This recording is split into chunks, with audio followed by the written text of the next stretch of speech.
seems like my head is a little bit low on the screen. There we go. Okay.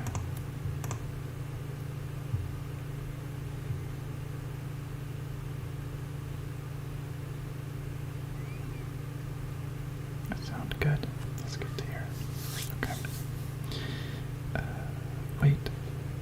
Is it stereo for you guys? I think it probably is stereo, but honestly, I think it should be on cardioid. The reason... Okay, wait, I'm just gonna mute it while I do that because it could be loud.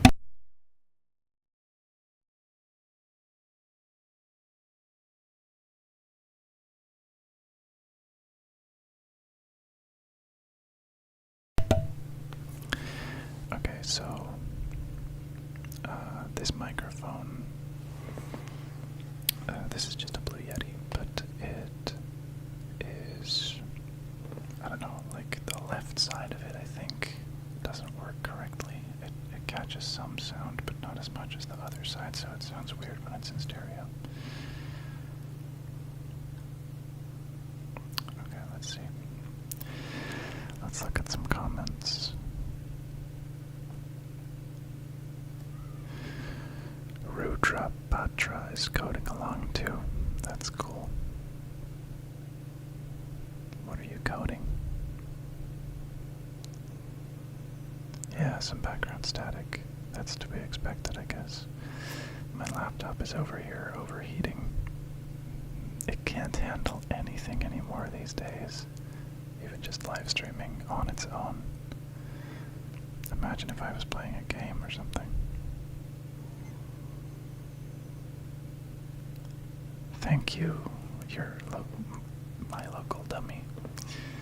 I like the map too.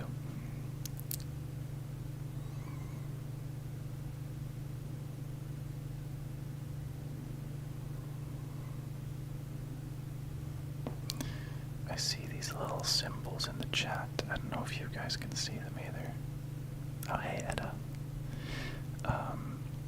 It's like a little crown with a hash and a number, like number 1, number 3, but I have no idea what it means.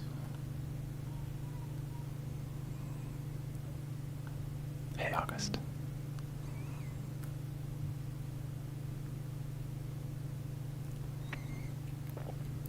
Shamitha, I am indeed a developer, a full stack developer. Okay, thanks, Sean. Yeah, I don't know. It's, I don't know what those mean. The little... Oh, wait. Okay, I clicked on it, and it says, like a little XP thingy, which is funny. I wonder what that means. Rudra Patra is now, sorry for maybe mispronouncing your name, is number 1 with 75 XP. And number 2 is Naomi with 50 XP. And number 3 is Sugar Ear with 50 XP. I have no idea what this means. It has nothing to do with like donations because I have them turned off because YouTube takes a large part of it, and I don't know, it feels like if you're donating, I feel like YouTube shouldn't take your money. That's a different story, but I guess it's about interactions. Yeah, I guess YouTube wants you guys to spam my comments. I do actually have a limit. I think for the first time I put a limit on how often you can comment. I put it on 15 seconds between comments. Top contributors.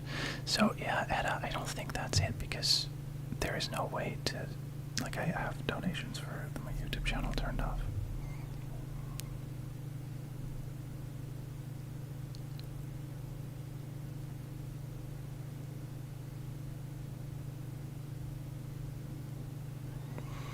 Gianna asks, can I move one eyebrow at a time like The Rock?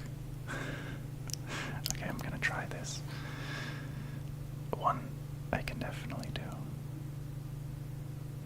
But the wave is tricky.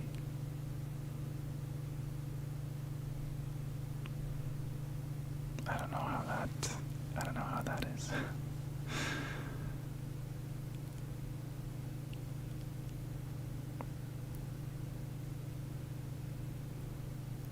Hey Ariel, it's okay. I'm also gonna be working, so you can just be productive along with the stream.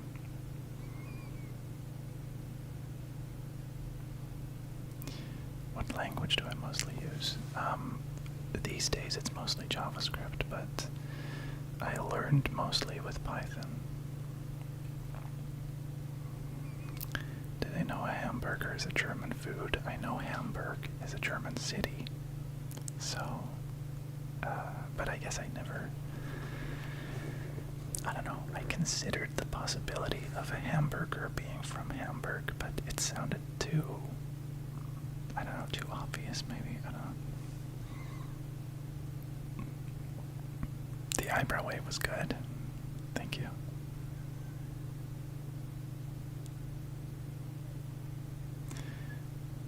Hi Tony. I don't really stream usually. It's I think it's maybe like my 6th stream in 10 years. But it's been really hot here. I haven't had the motivation to actually record an ASMR video, and I was coding a little bit, so I figured why not try to multitask. Hey Emily, yes, I finished my master's now, so I'm finally free.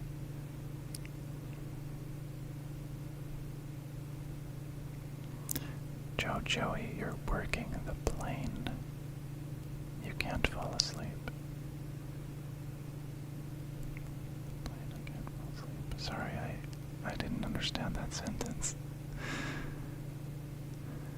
It's evening over here. It's 8 p.m.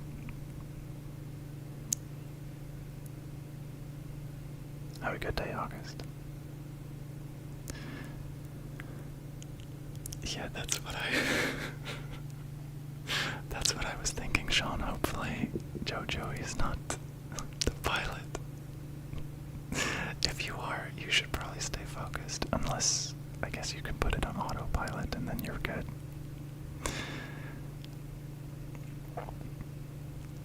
My master's was in AI, actually, which, I don't know, like when I started, it wasn't hyped yet that much, which was honestly a way better time, because it was just this little niche community of people who are really into it, and now it's just all kinds of people trying to, make money from it in any way possible. And, I mean, obviously it's also gotten way harder to get a job in it, which is funny, because you would think that because of the hype, there's more demand for jobs, or more, demand, I guess. But I guess because so many people went into it as well, they took all the jobs, and also AI is taking programming jobs, so it's funny.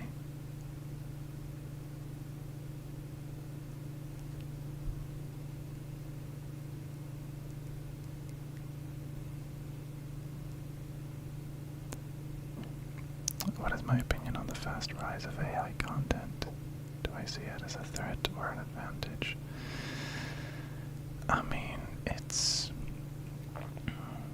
One stance that I do really want to make clear is that I'm very much against AI being trained on people's work without their consent.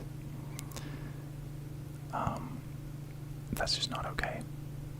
So, a lot of generative AI, in my opinion, is the methods by which they're trained is unethical.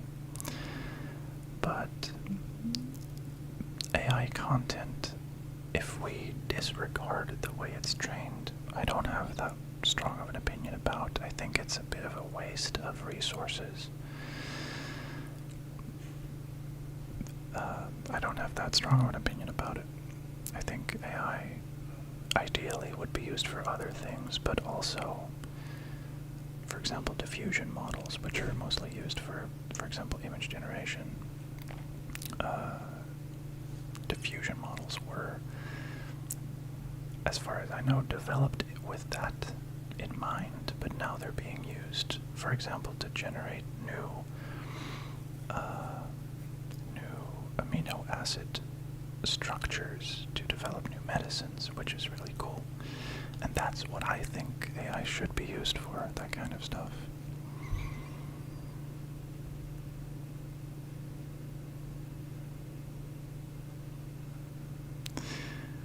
Ashley, I'm not gonna share my VS Code window. It's too messy, but I at some point will share just the Sleebi,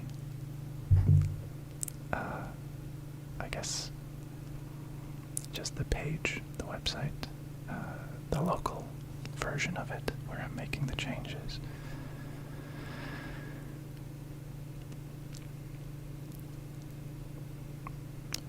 Don't you think AI content will create a higher demand of things that are actually creative? That's an interesting question. I definitely don't think it'll create a higher demand. If anything, it would be lower than or equal to what it is currently. I would say. Sorry. Just as an aside, I have been having the chat open, but also my own face live, and it's really distracting because there's a slight delay, so it's like looking in a mirror, but slightly delayed, which is super distracting for me. I'm gonna pop out the chat just a sec. Okay. And now it's gotta load the chat, I guess.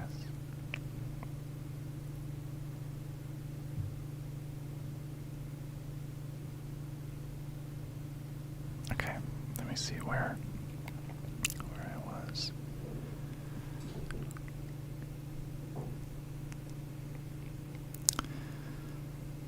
Yeah, Melody, it's really sad that AI is making it so much harder to get hired these days, especially as a beginner who doesn't have, like, who only has an education and not much actual on-the-job experience. Because obviously AI can mostly, like, AI is pretty decent at simple programming tasks, right? So complex stuff, you still need a real programmer, but very simple tasks that have been done 1,000 times, AI can easily do these days. So especially for entry-level positions in programming, that's the easiest for AI to take over, which means that it's really hard to get into as a beginner, as a fresh graduate, because most job offers say that you need at least years of experience for entry-level positions.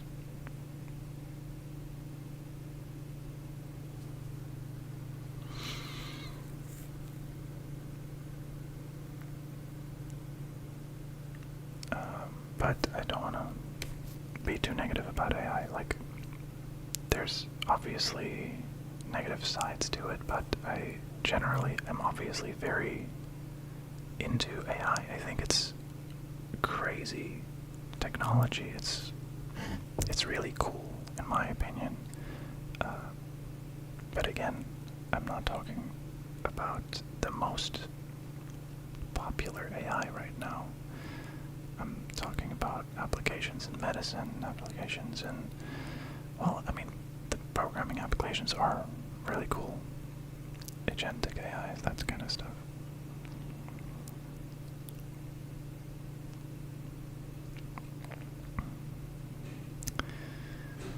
Yeah, I got a haircut.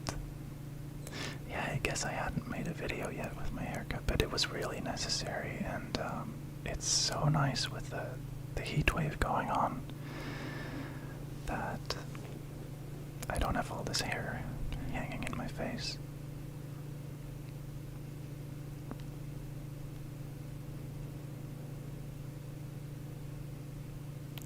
How did I learn to speak English so well?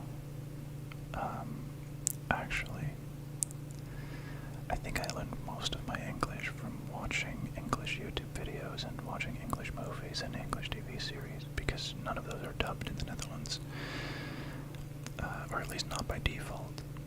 And then another reason was that one of my friends was also really into that, like growing up, and I think from like age 5, we were speaking English to each other because we just thought it was a cooler language.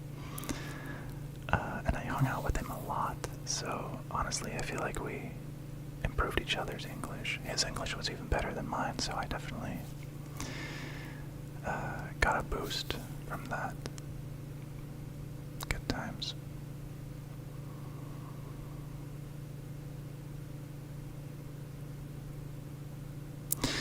Oh yes, on PASMR, I will do a video about Sleebi eventually, but I don't know, I guess like a dedicated video, because I've mentioned it in a few videos now, but I really want to do a dedicated video to Sleebi, but I keep feeling like, I just want to add this one little feature, or, you know, polish this one bit before I feel like it's ready to really show the world. Or at least, you know, the world can see it, but to really advertise it to the world, I guess.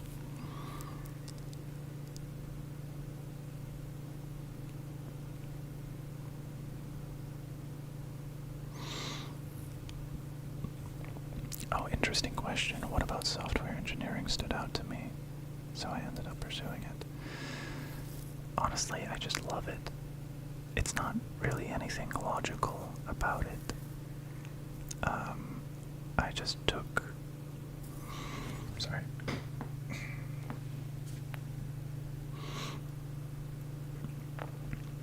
I took a minor in programming during my bachelor's degree, and I'd never done anything with code before, and I thought it would be like difficult and kind of boring, but I figured why not try it. And honestly, immediately from the first day, I was like, holy crap, I love this, and I want to pursue this. And that's why I pursued it. Because I've never stopped finding it so fun. It's literally just so fun for me to do. So I felt like it would be silly for me not to pursue it. Like when they say, follow your passion, that's literally just what I did with programming. Which, I guess, it's nice to have that as a passion, because it definitely has, it's very applicable in a professional setting.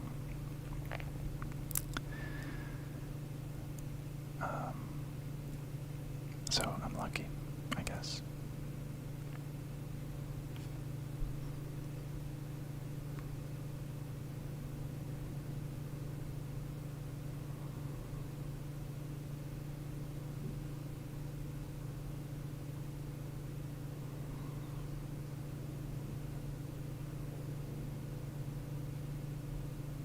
Sorry, I'm just reading comments.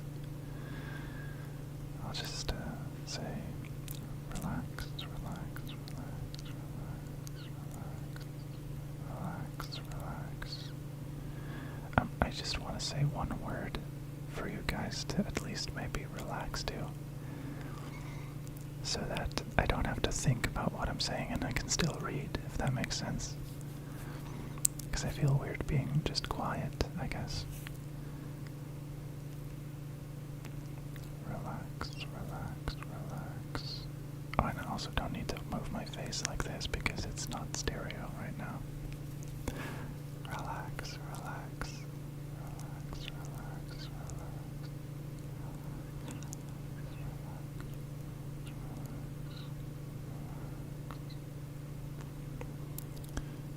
Relax, relax, relax.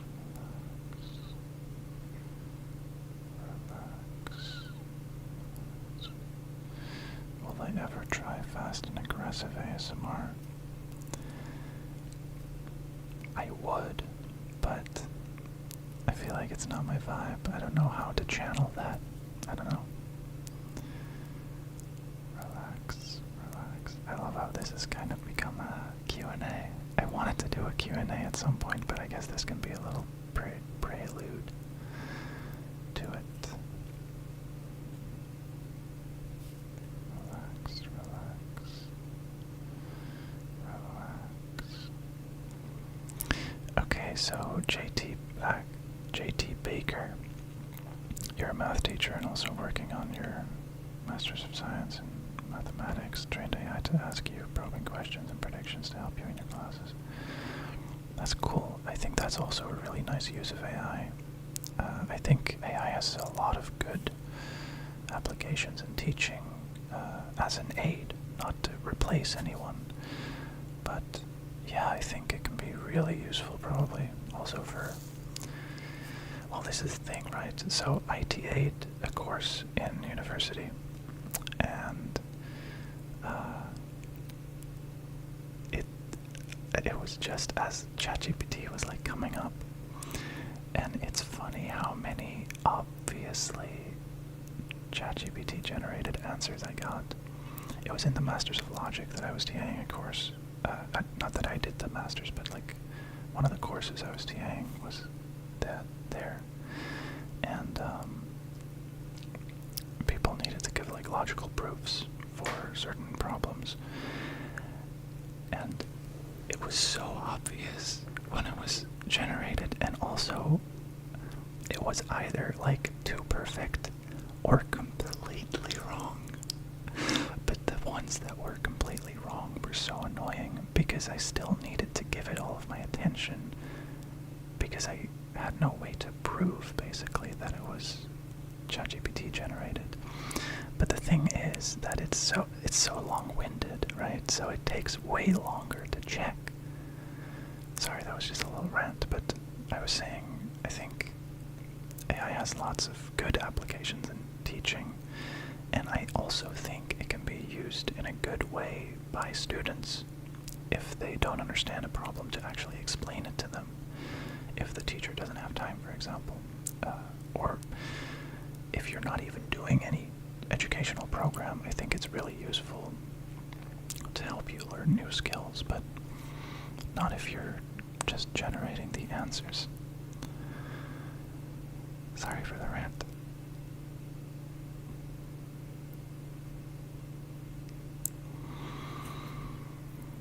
Okay.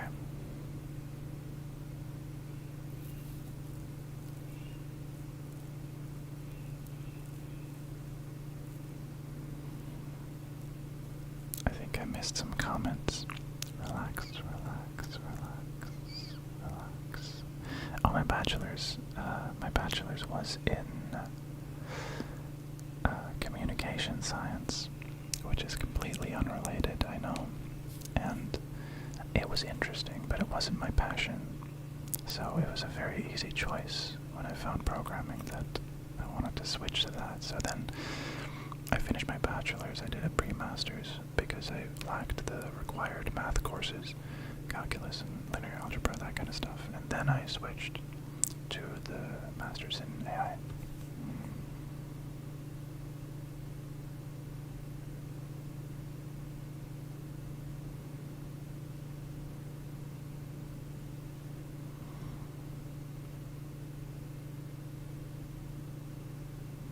Oh my god, someone said, oh hi, you're you're one that really cool ASM artist.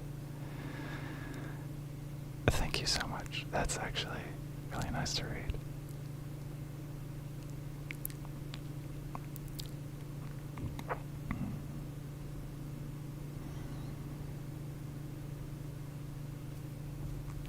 Oh yeah, having an oral review to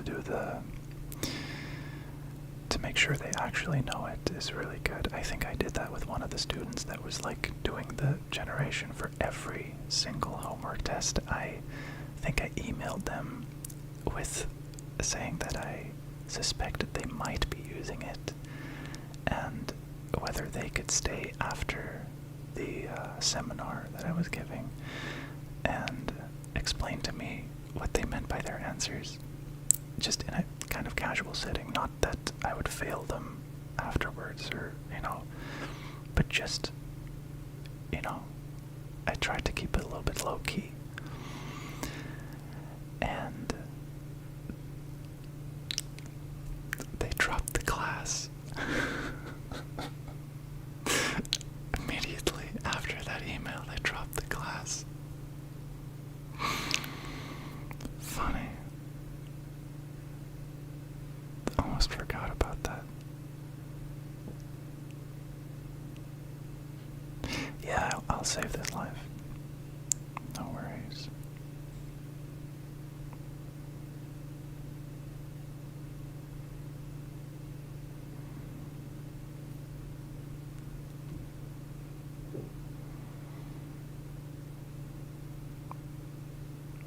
Oh, I would love to go to Portugal, actually. Porto seems really nice.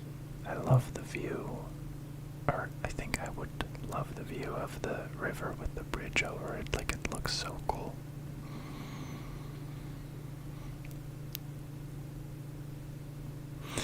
Yeah, I don't think I ever actually met the, I think it was a guy.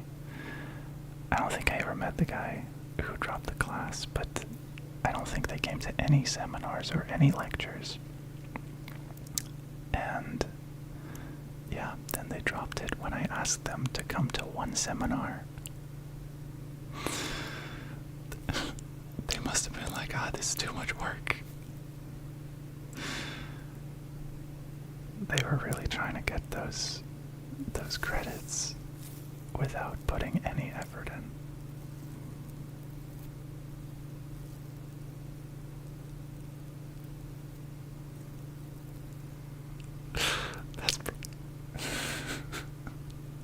Sean. No, honestly, I don't think ChatGPT would recommend that. I think ChatGPT often gives pretty decent advice.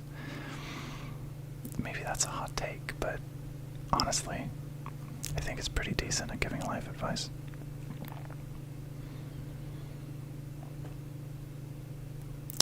Oh yeah, I've been to Italy. I haven't been to Venice, but I've been to Florence, to Bologna, to Rome. Have I been elsewhere? I've been skiing in Venice. Not in Venice, skiing in Italy as well. I love it. Italy is definitely one of my favorite countries, if not my ultimate favorite, but it's a little bit, or it can get expensive. Let me put it like that. The food is usually cheap and really good, but accommodation is not cheap.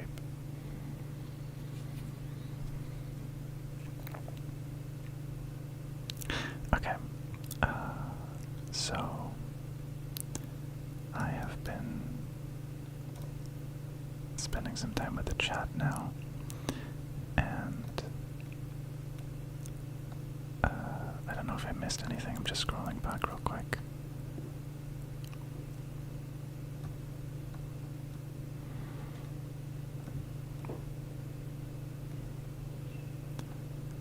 Any interesting?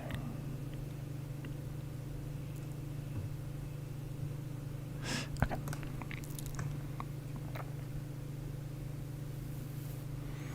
Every Dutch person you've met loves Italy.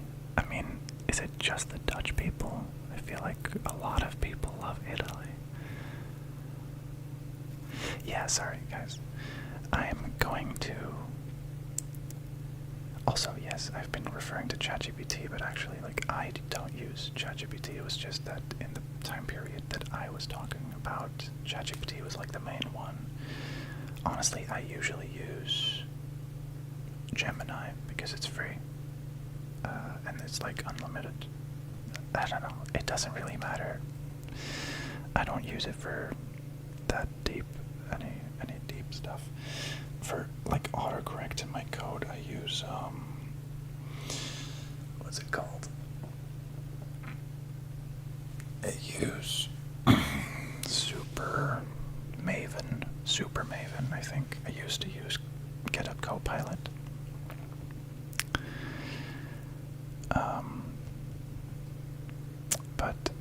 it stopped being free after I graduated.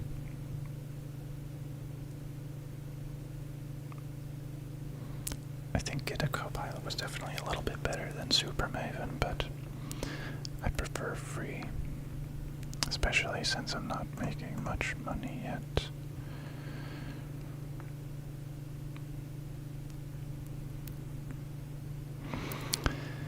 Okay, right, so coding.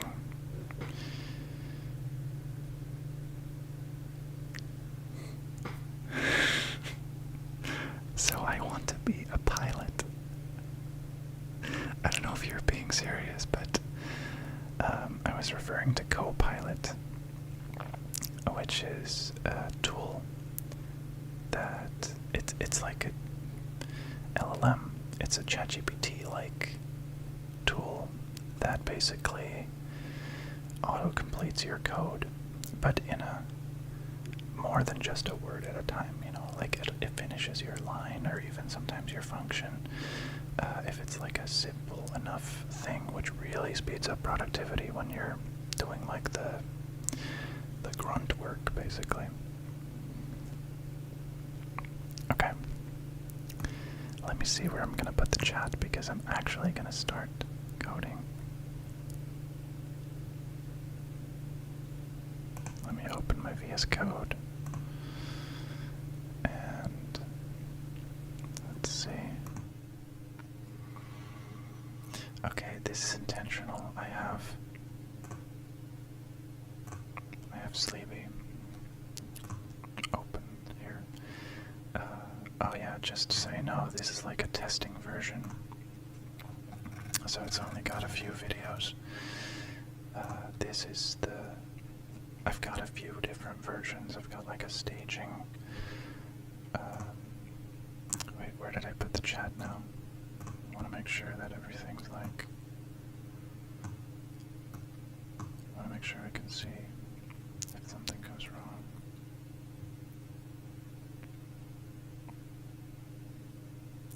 The audio sounds a bit robotic. Wait, okay, let me see if I can work on that. Okay, is this better?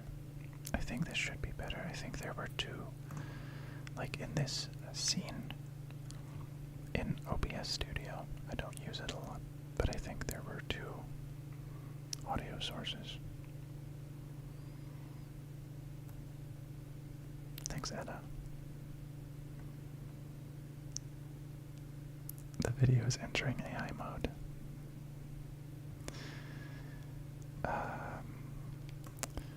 I should have probably... Honestly, setting up this stream took so long. I completely forgot how to use OBS, and it was like not working with Google OAuth, so I needed to like log out and use the stream key and whatever. I don't know. It took a long time. But let me actually make this narrower so that I can have the chat open.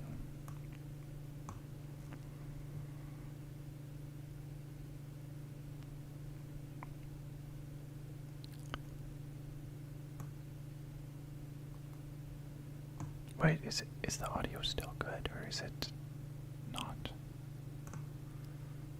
I think it should be good. Looking at my settings.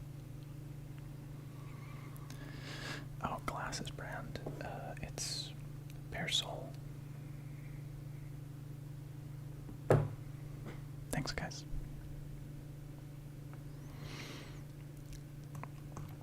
Okay, let me look if the scene is still okay. It could be a little bit better. Let's put it like that.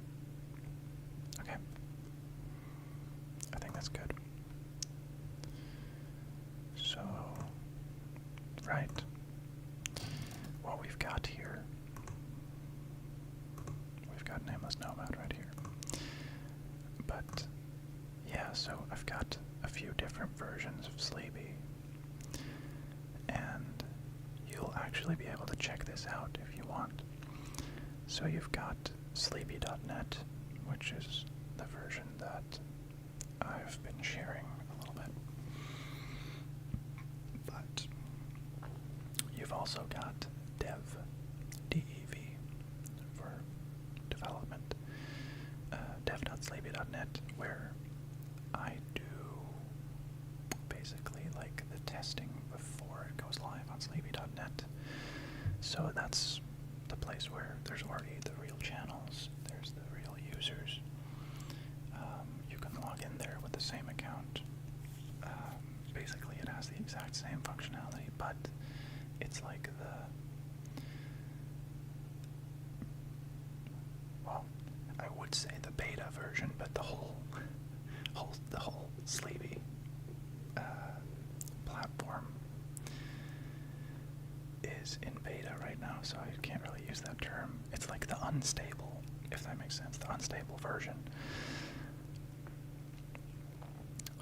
where I have the latest updates that I haven't fully tested yet, whether there's going to be crashes or bugs, which, to be fair, there can always be those, but it's more likely on the dev.sleebi.net version. Okay, now that I have that out of the way, there's also my local version, which is this, and this is actually just very few videos, and I mean just 2 channels for now, and probably forever, honestly.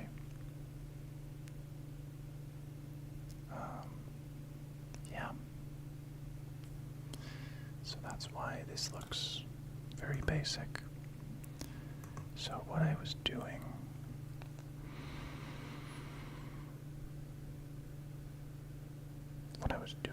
is sorry, I got distracted for a sec by the chat.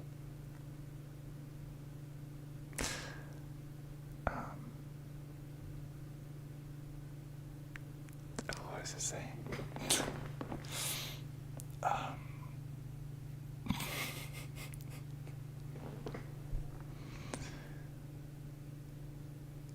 I think I was writing a commit description, so actually that's boring for you guys.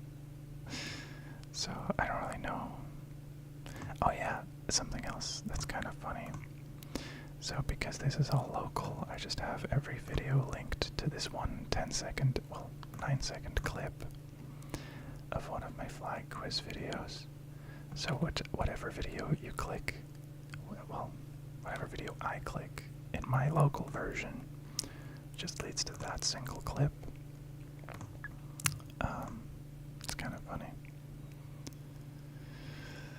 That's the thing. I wasn't reading anything funny. It was just a brain fart. I don't know.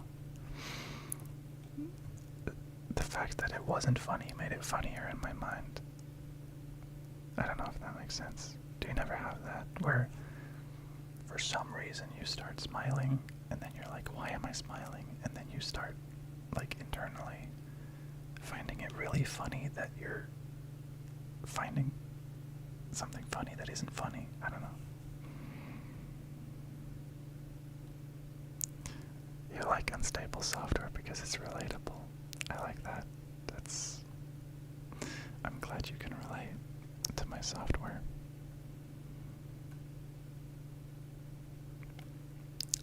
Yeah, I developed Sleebi from scratch.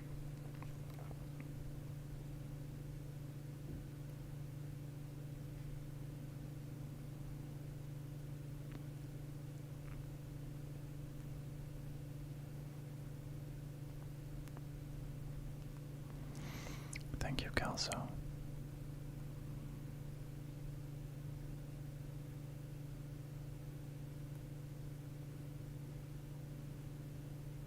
Okay, so I'm going to be writing my commit. The thing is, I'm pretty sure there's nothing in my code that I can't be sharing because I take security pretty seriously, but just in case, I guess I've just limited the screen capture to one window, which is the window that you're seeing right now. So if I'm typing and you don't see where I'm typing, that's why. Alright, so what did I do in this commit? I set background color for videos to accommodate different aspect ratios. I'm not a fast typer, by the way. It's funny, but like a lot of people would assume that as a programmer you have to be a fast typer, but it's not really the case at all. Honestly, with AI autocorrect and in programming, most of the time is spent thinking anyway, so typing speed is really not a bottleneck in my opinion.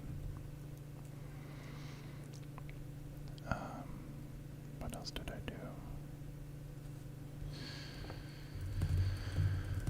Removed some remnants. That word looks weird when it's written down. Remnants of the YouTube embed player, because I removed that. I used to embed videos with the YouTube embed player in like the very early demo version of Sleebi, and I still had the code in there, but I removed it now for, professionality and independence from YouTube. So every video on Sleebi is hosted on the Sleebi servers. Let's see, what else? Oh yeah, I fixed a bug. Fix.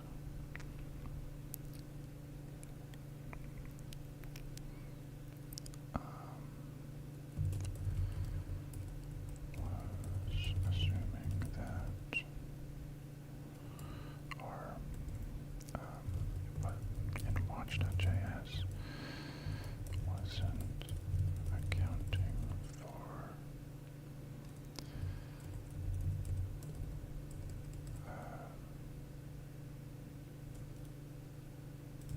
there not being a previous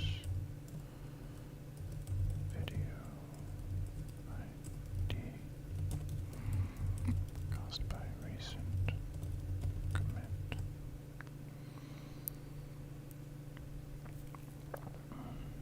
What else? I created, manipulate, p.js for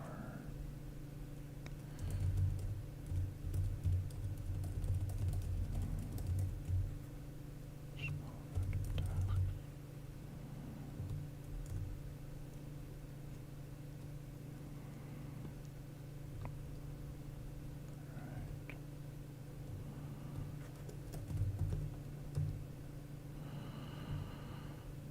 Right. And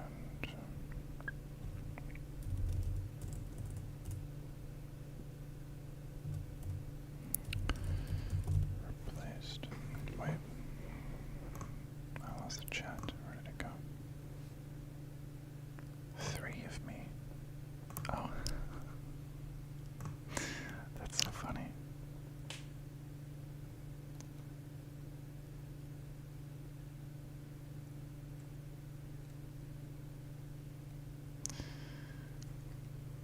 Let me see if I missed any nice comments.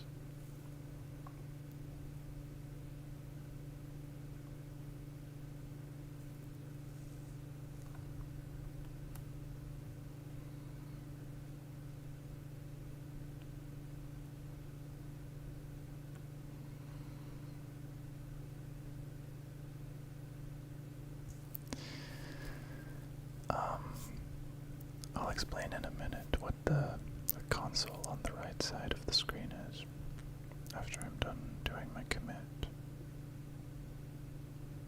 Can people post to it, or is it just curated at the moment?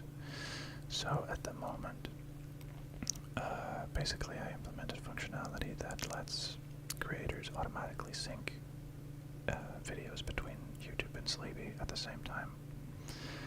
So they don't need to put any extra effort. They can just have their videos on both platforms. So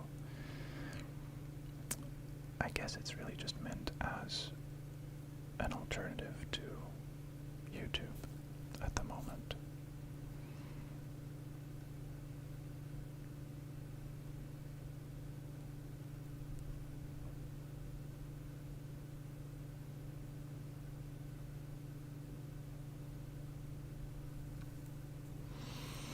Yeah, I'm a full stack developer.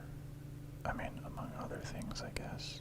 But right now, that's my main activity.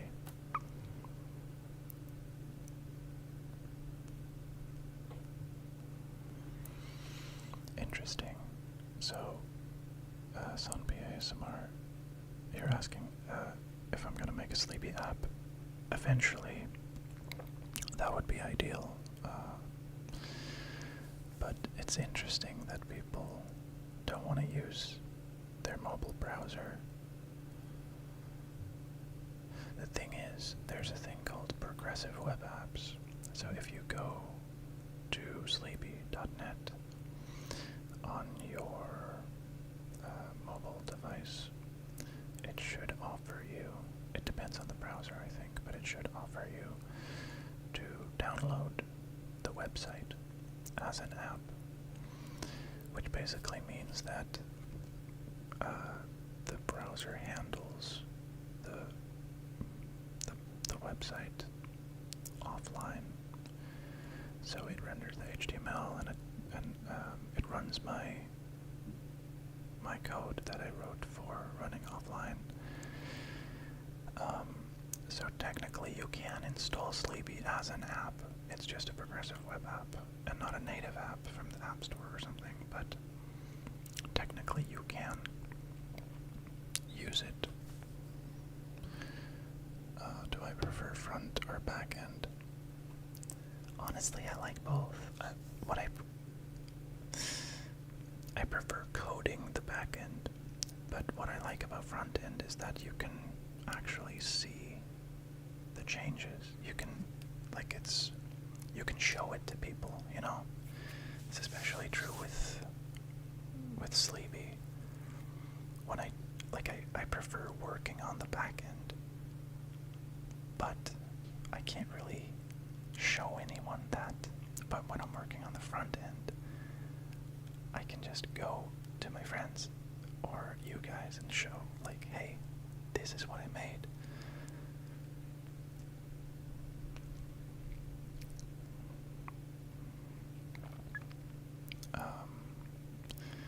The catalog of Sleebi has great gems. When will more ASM artists' videos be available? So that's actually something I wanted to do today, but I don't know with the live stream, but I wanted to make a little tutorial, like a minute long probably, for how to make a creator account on Sleebi, because I have been talking to creators and a lot of them actually seem open to the idea, but then a lot of people are busy, and obviously right now there's not that much in it for them yet, because it's just like, it's not realistic to think it's going to make a lot of money soon, you know? So the creators that join Sleebi are really doing it because they like the idea, but it's usually not a priority, understandably. So I'm really trying to make it clear how quick it is. You can really do it within a minute. And I guess the best way to show that would literally be just to have a video showing how quick and easy it is and how little effort they need to put in to feature their videos on Sleebi. The only thing I don't want to do, because it gets into a little bit of like muddy waters, is just like ask them for their permission that I put their videos on Sleebi, because I don't know, because of past things that have happened in like the ASMR community with their content being stolen and put on platforms and money being made off it, stuff like that. I really want creators to have the like full control over what content they put on Sleebi.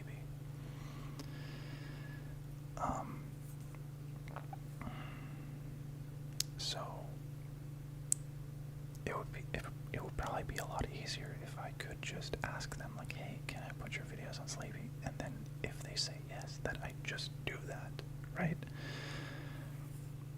For me, it would be as simple as clicking a button. Just like for them, it would also be that easy. But in that case, they actually have to do it, which getting them to sounds like I'm not trying to persuade them. It's nice for everyone, or it should be anyway. But where was I going with this? Yeah, so them making the time to actually do it is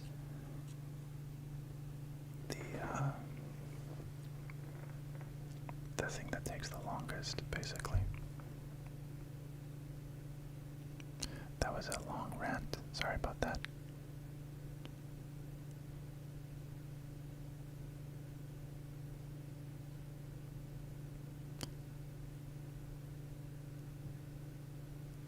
There's this weird thing in my chat where sometimes I'm scrolling down and then it just jumps and then I lose my place. I feel like this was happening in my last stream as well.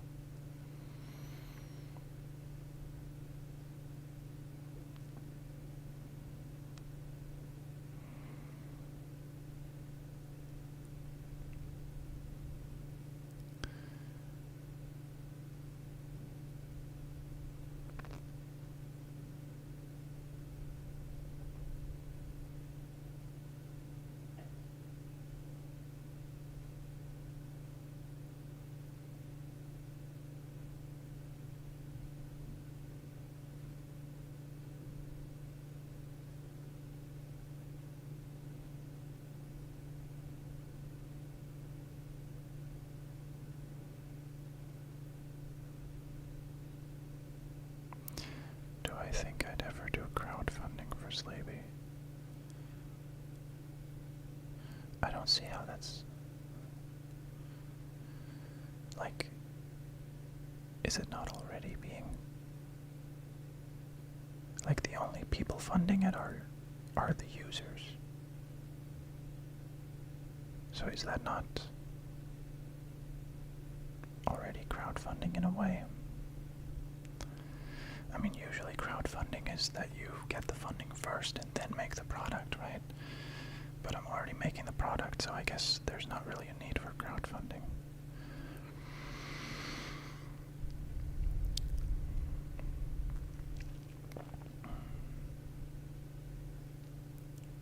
I mean, okay, Zombie, at the same time, like, I know what you mean. I believe you. I do actually believe that people probably just have an aversion to doing something different than they usually do. Like downloading the app from the website instead of from the App Store. But the funny thing is, it's not an extra step.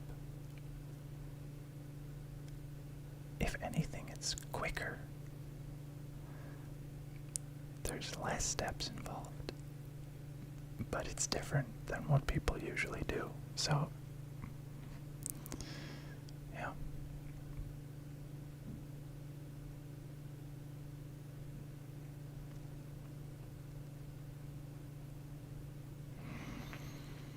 Okay. Caught up with the chat. I will continue coding.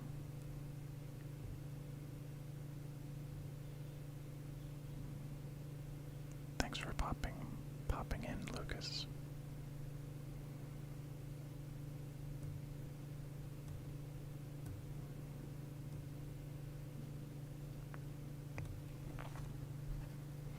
Mr. Domingo, you made me conscious of my swallowing sounds.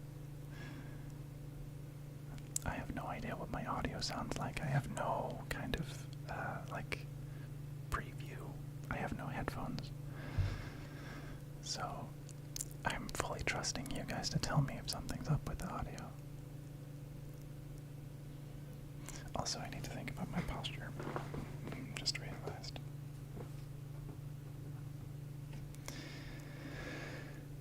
Okay. Right. Replaced.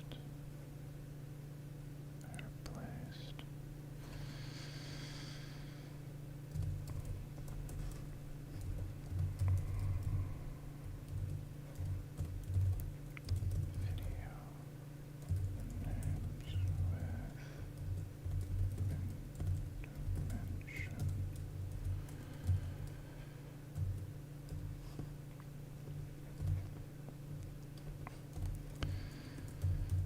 Because of vertical videos. Width to be format if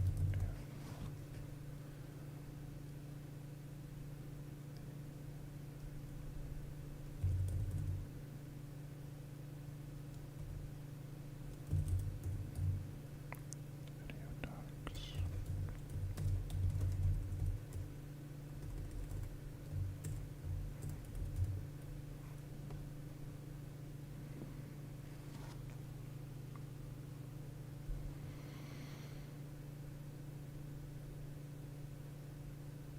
I'm looking at you, FF7 girl.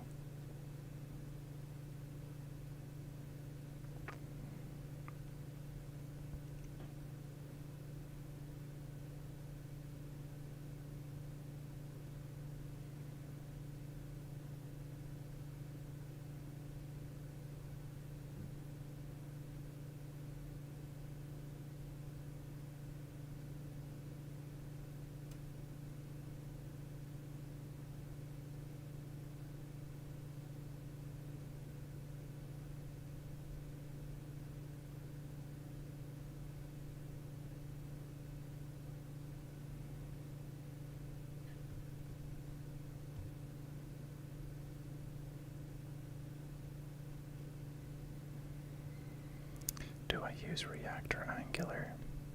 No, I don't. I don't know if that was a, do you use this one or that one? Like, if it was an either or question, but the answer is no.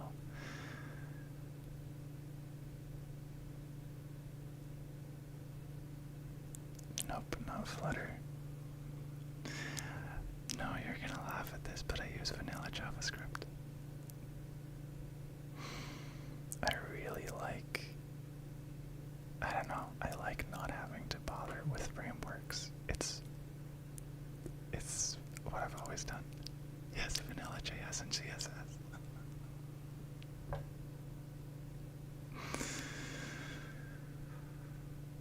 I don't know, it works for me.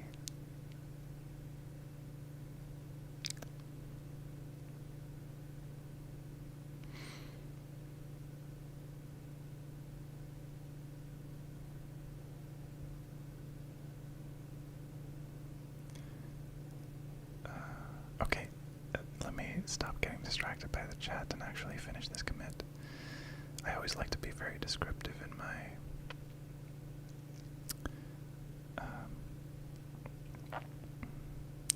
commit descriptions. Let's see, what was like I use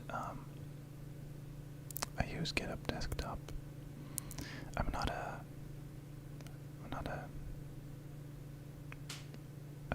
command line interface person. I like visual interfaces. Maybe that makes me not a true coder, some people would say, but I like my visual interfaces, okay? So usually what I do is I go in GitHub Desktop through all the files that I modified, and I just look at the changes I made and then write a description for each of those, which maybe is indicative that my commits are too big and too broad. Maybe it should be more, like maybe it should be so specific and small that I don't feel the need to go through the files.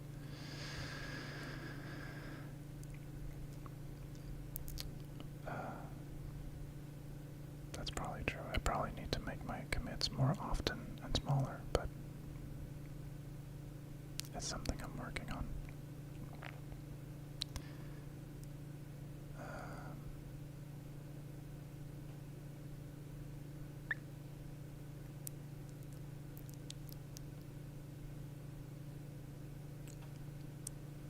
Yep, okay, that's it.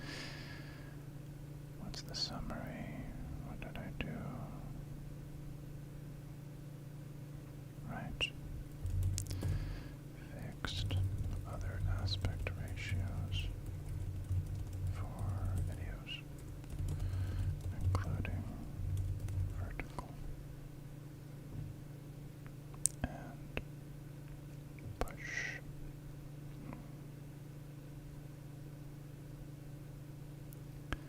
And I'm gonna also push it to the dev version right away.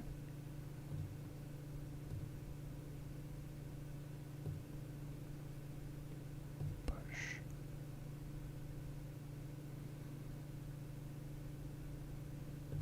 And just, let me just check. Okay. Let me just put that live on the server.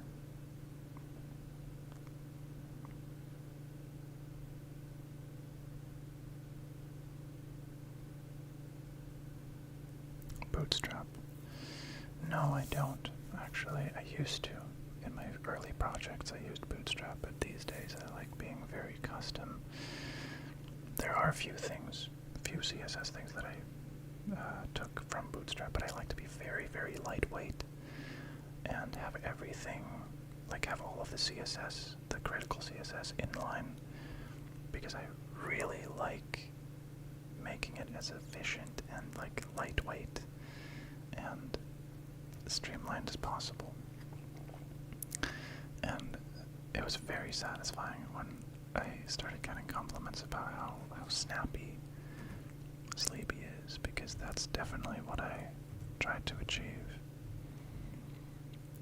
Maybe the videos don't, like the loading of the videos themselves, and maybe the loading of the thumbnails might be,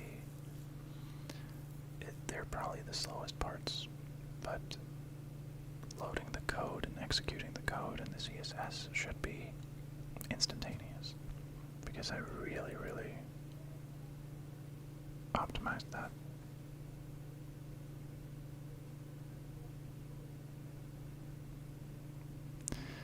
Have. Thank you for writing $10 in the chat.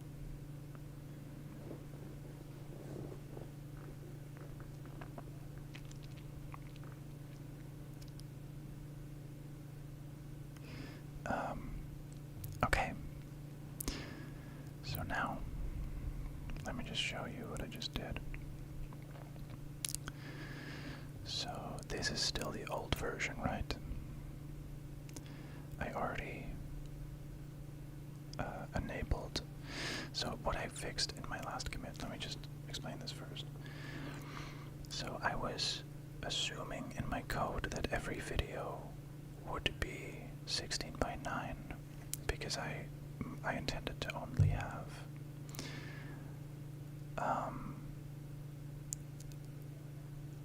do I work at JP Morgan Chase? What kind of question is that? I get so easily distracted, sorry.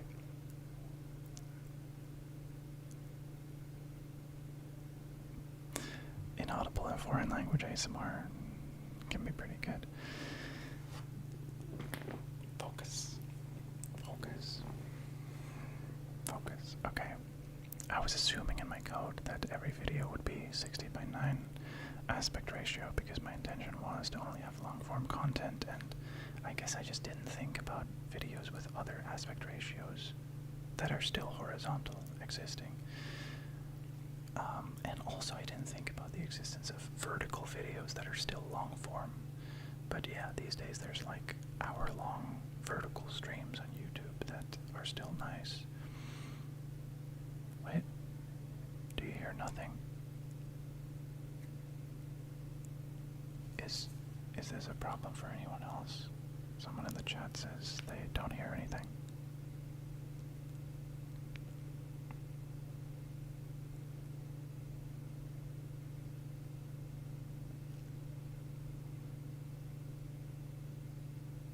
I'm so glad, Fatima.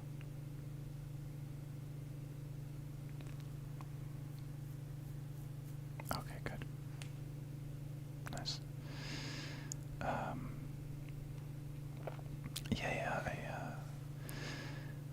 So I am done with my master's, and the deep learning model that I was building turned out better than expected, honestly. It performed pretty much on par with expert pathologists, as long as the scans that it was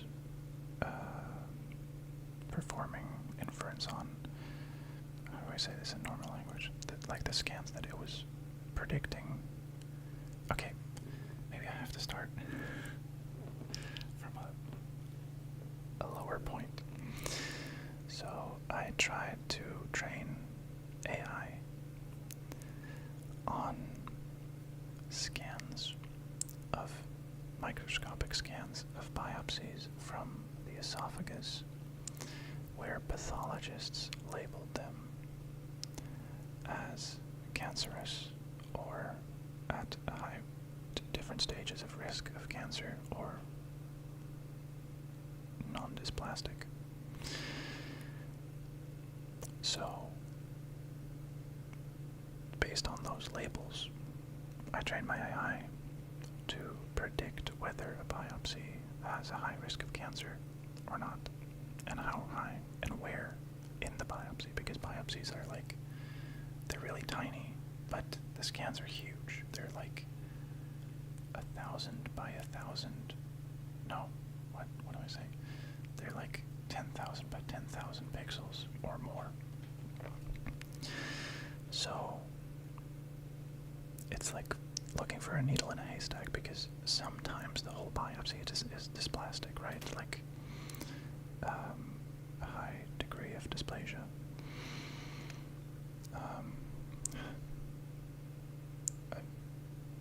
There's like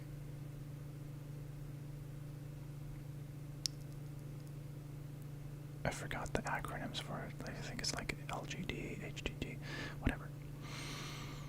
The point is, sometimes it's very clear and it's like the whole biopsy and then it's easy, but sometimes it's like a very tiny part where some cells have some mutations going on that are showing some risk of cancer, which could turn into a tumor. And it's possible that even an expert pathologist could miss something like that. For example, if it's a bad time of day and, maybe they're tired. It's, you would hope that your doctor finds something like that, but, humans are human, So it'd be nice to have AI also go over it in addition to them, preferably before them, so that the AI already basically does a scan of the biopsy, a scan of the scan of the biopsy, and highlights the little areas that it thinks are mutated. And then the pathologist can look at it afterwards, and if the AI didn't detect anything, they still look at it. So they do like a second opinion, I guess, in a way. And if the AI did detect something, they can look very specifically at that place, and if they see, oh yeah, that's definitely mutated, then they're done. Next, Actually, I didn't. Well,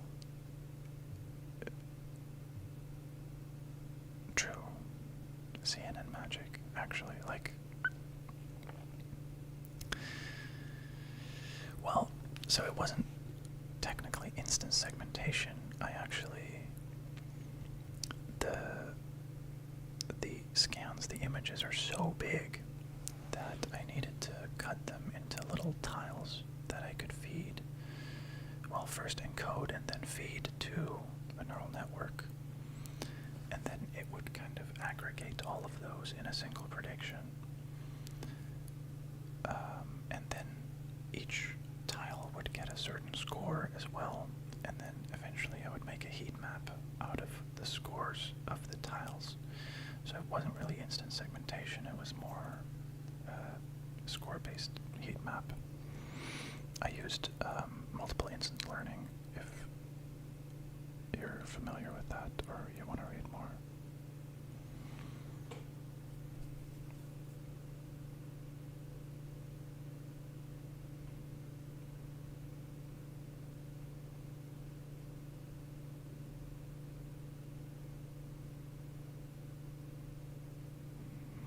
Oh, Renata, I am not doing a PhD. Nuh-uh. I used to always think that I would end up doing that, but honestly, my master's thesis was so grueling that I'm done with research. It's cool, but it's not my thing. I prefer being hands-on and building stuff rather than trying to really stay up to date with the very latest stuff and trying like slightly different things and seeing if it even works at all. It's tiring for me, research, because most of the time with research you're not going to get the results that you want, right? And then my motivation just slowly tapers off. I feel like I need to have that like intermittent sense of achievement, and I feel like with a project like Sleebi I really have that, because I keep making progress. There's not such a thing as like, oh, this doesn't work, I'm back to the beginning. Like, no, I have a certain base and I keep building on that base, and sometimes one part doesn't work, but that doesn't mean I have to throw away the whole progress. I actually have something to show for my work, you know? So I guess that's what I really like. With a PhD, obviously, you also have something to show for your work, but that's usually the writing. Because the stuff that didn't work, you usually also write about, but I don't love academic writing, if I'm honest. It's just not my thing, I guess.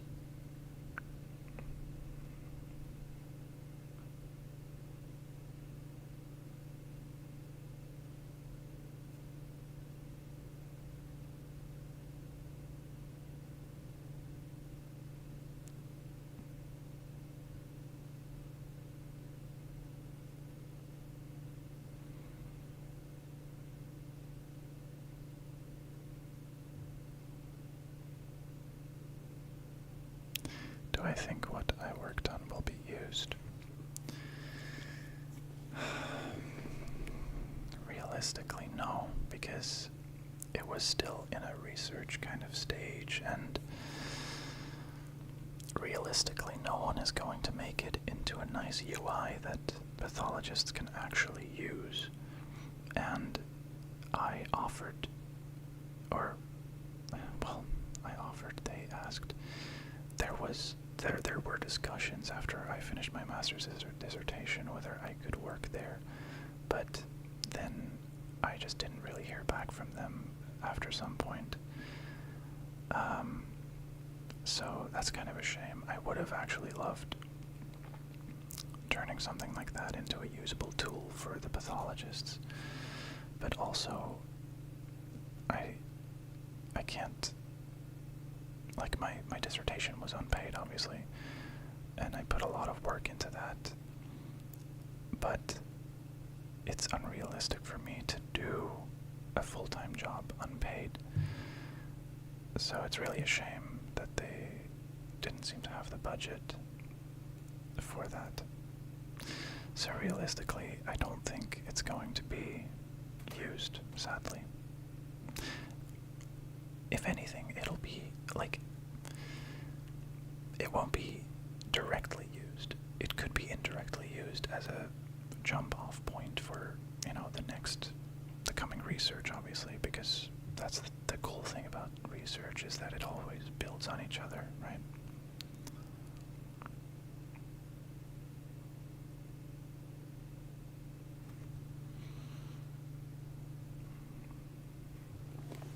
Okay. Let me get back to what I was saying about Sleebi. So I was saying, why is Nameless Nomad ASMR written under that video?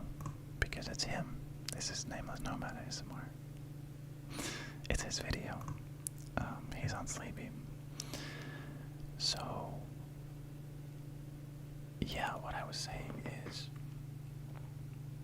in my previous version of Sleebi, which is currently the live version of Sleebi, like Sleebi.net, I wasn't accounting for videos being anything other than 16:9 aspect ratio.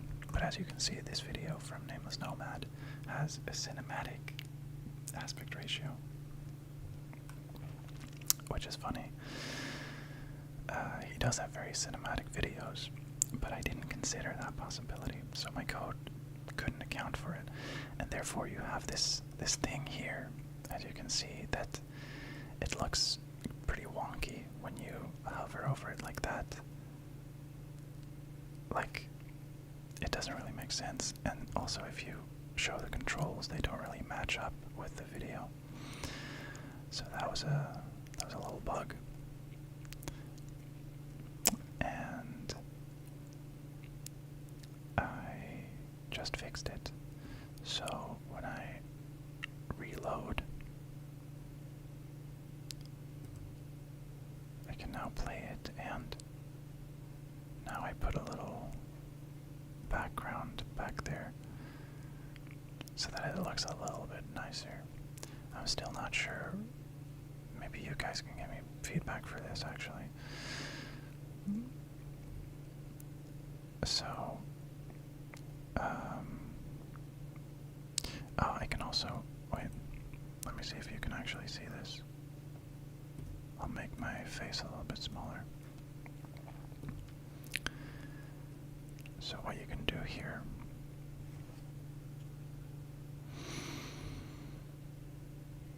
this little background is this CSS property. So if I do this, it's non-transparent. Is that better? I'm not sure. Maybe I like the transparent version. Or do you like this?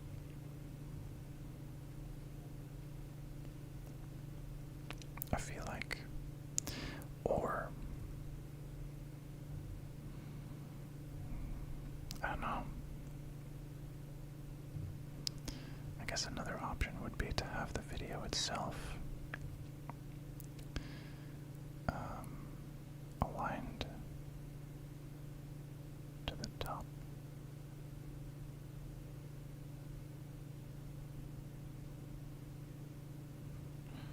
Honestly, I don't know right now which CSS property that would be. I feel like the whole element is just taller. Transparent border is nice. And someone else likes the non-transparent because this looks cluttered. I see both points. Do we know each other? I mean, we've messaged.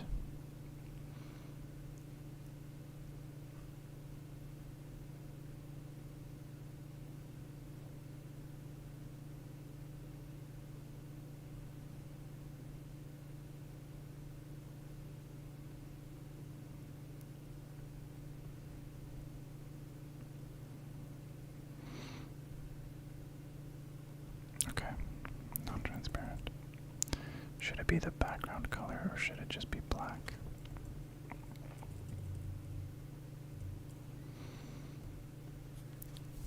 Maybe it should be black, actually.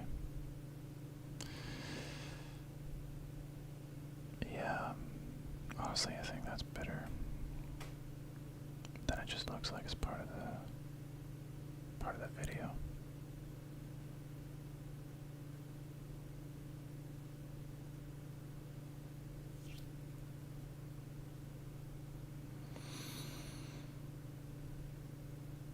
Yeah, I think we're gonna make it black actually, which is silly because I just pushed my code. But nothing wrong with a little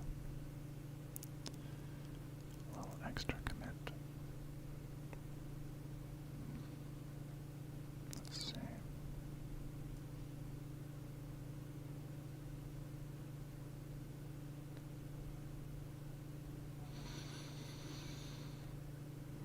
Where did I have this?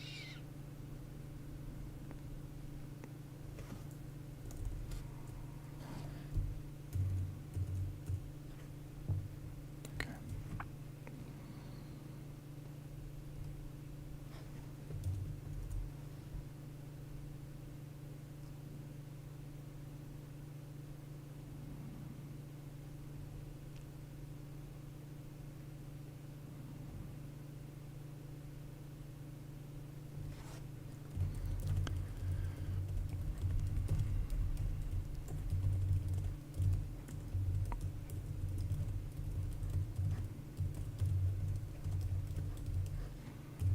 Just a tiny little commit.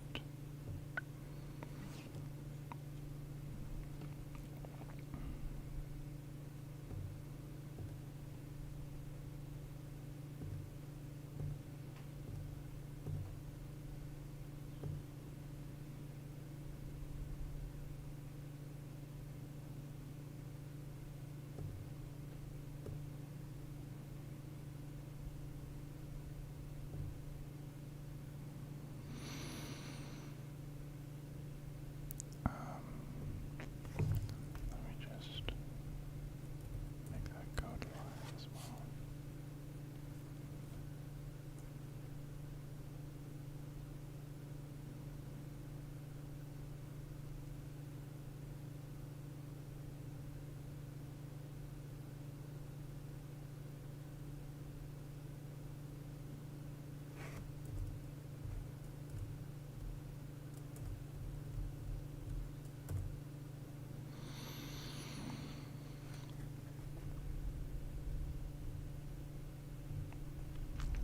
Okay, so now if we reload, there we go. Black bars. I feel like that's usually the cinematic effect anyway. Okay, cool. Thanks for the feedback, guys.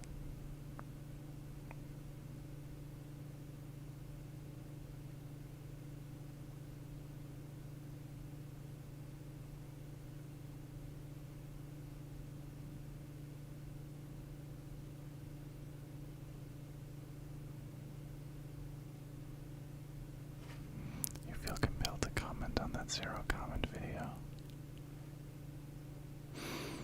That's funny. Yeah, if you'd done it in time, then it would have shown up right now. But you didn't, I guess. Too bad. Now we're gonna go to a different video. Just to fuck with you. Oh, you don't want to leave there? Okay, that's fair.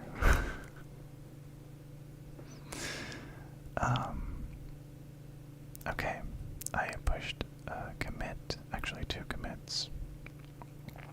What else? Let me look at my to-do list. Also, actually, let me see.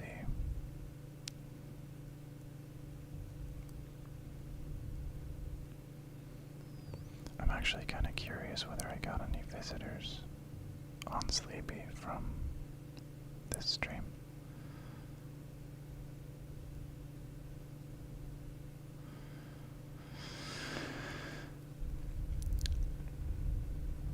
I don't really have a way to tell in my analytics whether it's from the stream, obviously, because I don't have like a UTM link.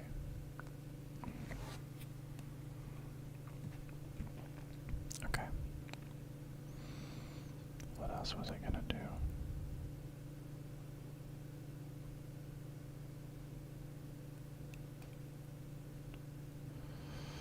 Do that later. Make script. Yeah, I should do that.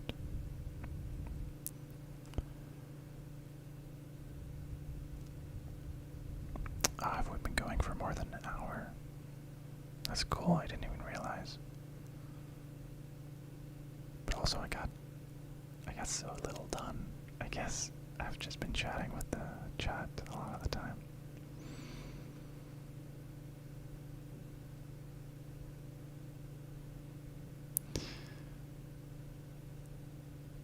Okay, so what I want to do now, I want to make a local function that I can run on demand to clean up my database a little bit, because I know that during testing there were a few failed video uploads, and I think those video files are still on the video storage servers, and it's, you know, every gigabyte counts with the costs.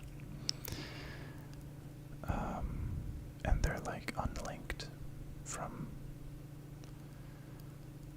like, due to the bugs and errors that happened at some point. They ended up being orphaned. Orphaned it's called.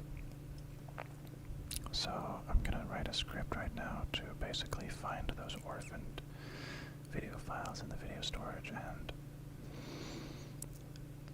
kill them. Kill the... Sorry.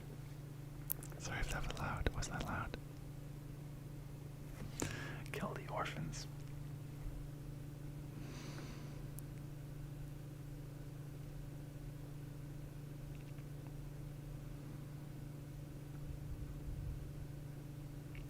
I appreciate you guys being here for the whole stream. Fun fact. You two, Benu, Vogel, and Zombie ASMR, you guys are number 1 and number 2, with that little effect that it shows in my chat that I mentioned before. You guys have like the most XP.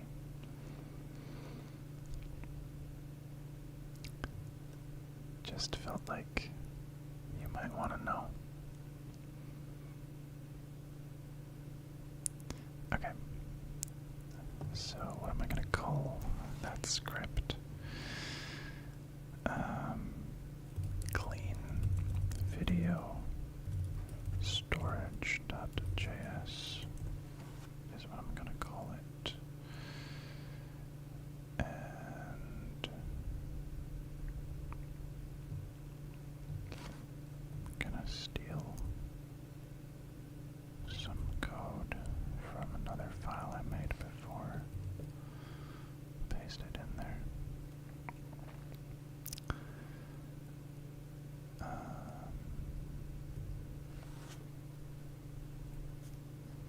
Always nice when you can do that.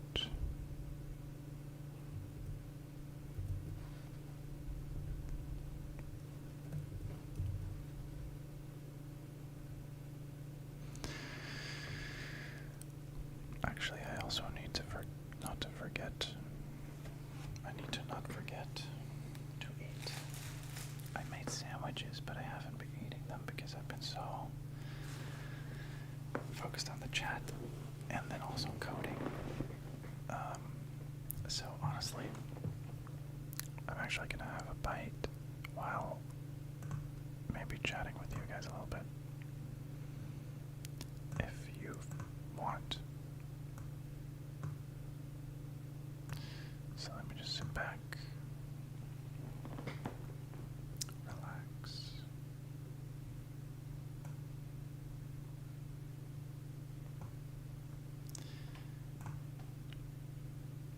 Let me switch.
Is the audio back?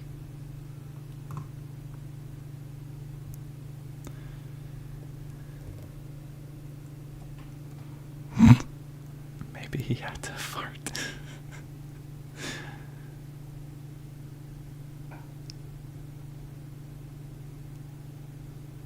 Hey guys, okay. It was because I switched the scene to just my face, and then apparently the microphone was gone. I don't know. I hope that wasn't too long. Okay. Bon appetit.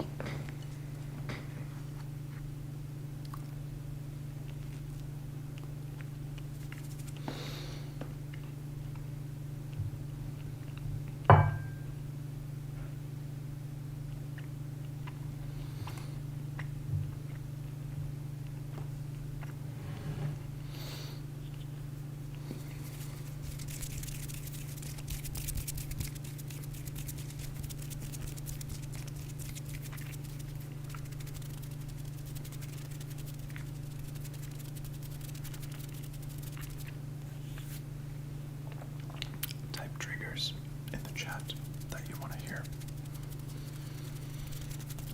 Triggers that wouldn't be too difficult for me to do while eating.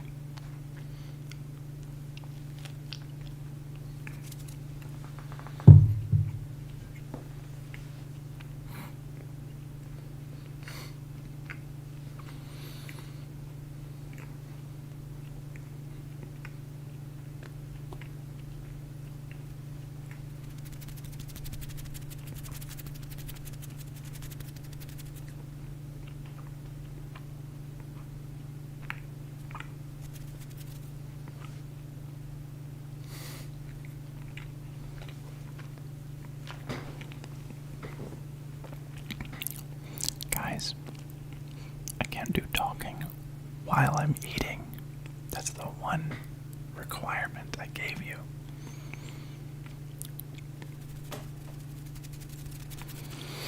Name tracing, but do it upside down while doing a handstand. Thank you, player, for the very reasonable request.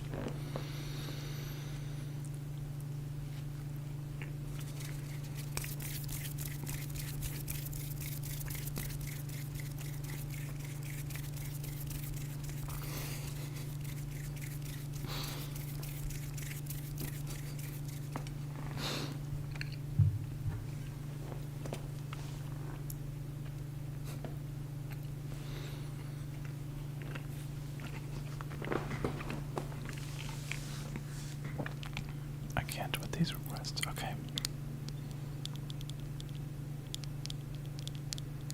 I'm tapping on my glasses.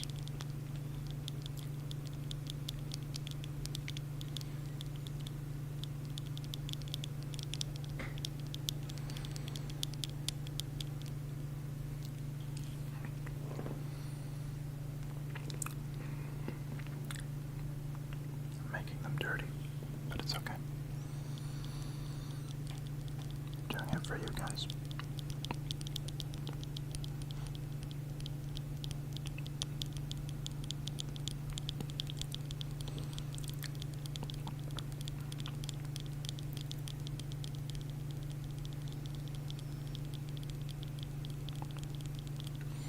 Lower the light. Wait, let me see how I look. Yeah, I guess because it's getting dark outside.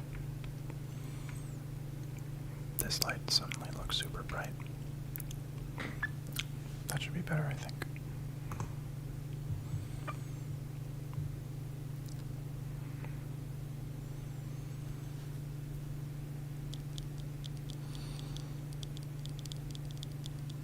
Okay, beard scratching.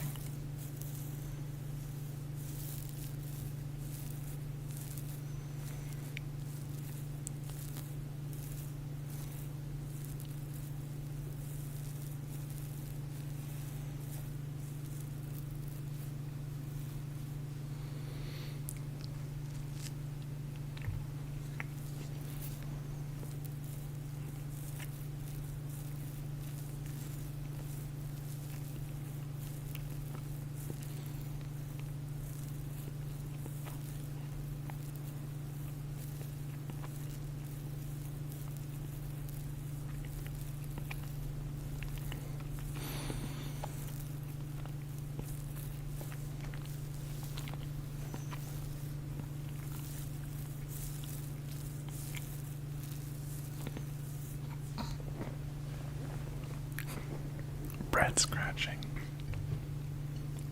Why not some bread scratching as well?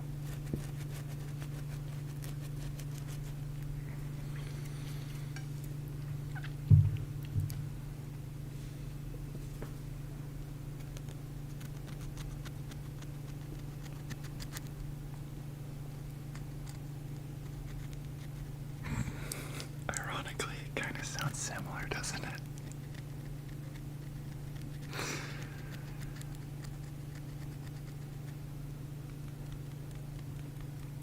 Or bread tapping.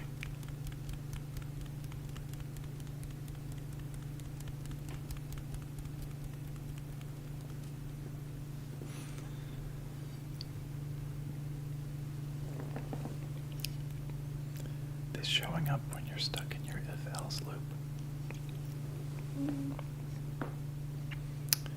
Perfect timing indeed, although I'm taking a little food break.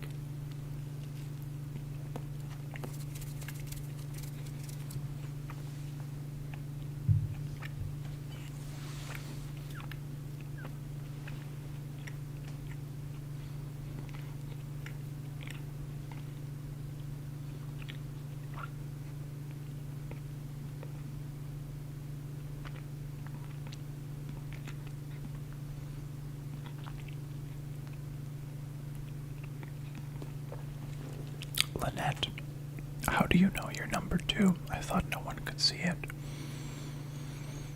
Or does it only tell you because you're number 2?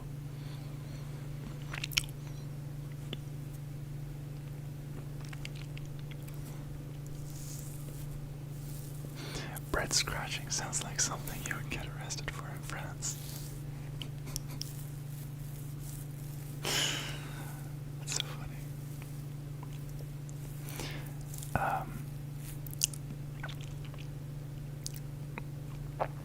Wait, so, you say you signed up to Blevy the other day and can't find it anywhere. Do you mean Sleebi? I'm not sure what you mean. If you mean Sleebi, definitely contact me.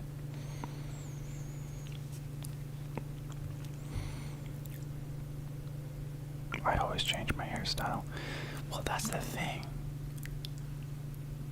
I almost never do, which causes me to have very drastic changes because I get a haircut like 3 times a year. So that leads to my hair very slowly getting longer and then all of a sudden getting short from being very long. Well, very long. It's not like long for me anyway. So I guess technically I don't change my hairstyle often, only 3 times a year, but it naturally just gets longer, I guess. I don't know. Oh, okay. Everyone can see the numbers. Thank you. I thought at the start of the stream we established that only I could see it. Did you guys gaslight me? Did I ever scratch crisp toast with a fork? Toast does sound nice, just generally.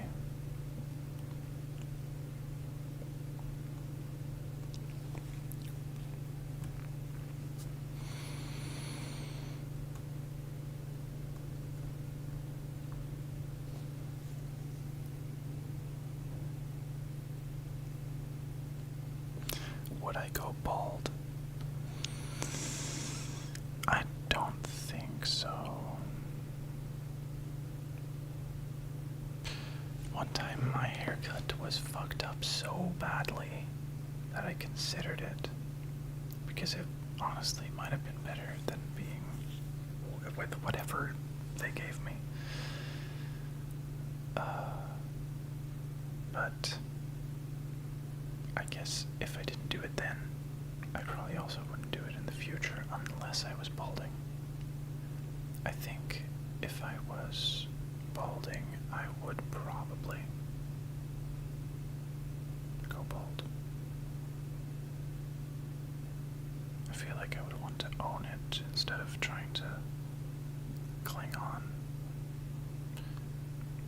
a tough decision, though. I'm pretty attached to my hair, honestly. Don't really want to think about it.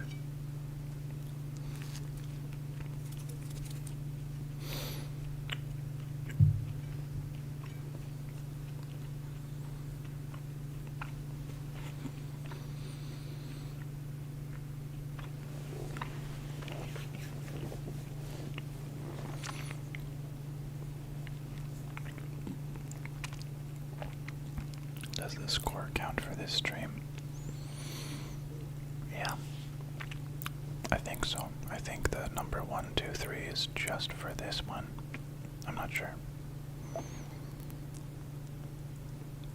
It's the first time I've seen it.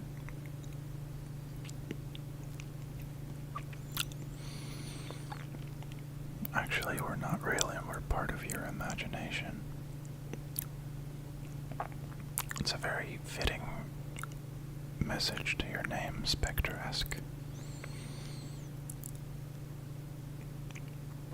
I'm 27, Renata.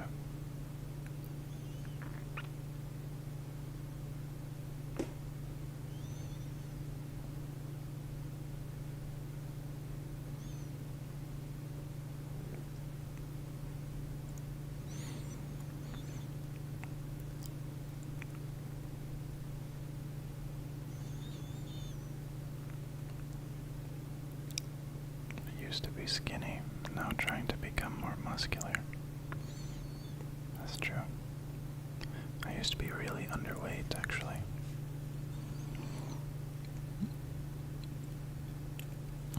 I was like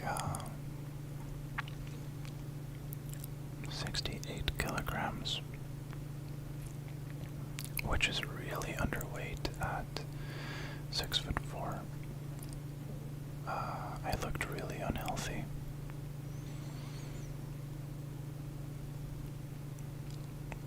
I was coincidentally actually looking at a picture from back then that I took as, like, I guess the start of my fitness journey. I don't know if I would even call it the start, because even then I had been trying but just failing to gain weight. But yeah, I was actually honestly shocked at the picture of myself from back when I was 68 kilograms. I looked seriously malnourished.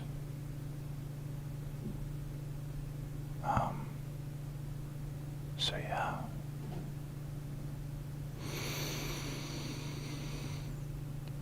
Like, I still feel skinny,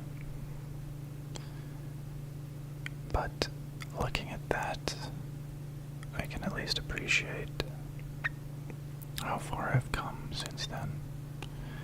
Right now I'm over 90 kilograms, so I gained over 22 kilograms, which I guess is like 50 pounds, I think.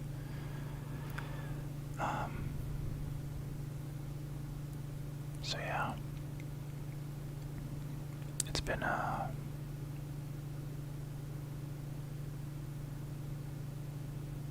journey.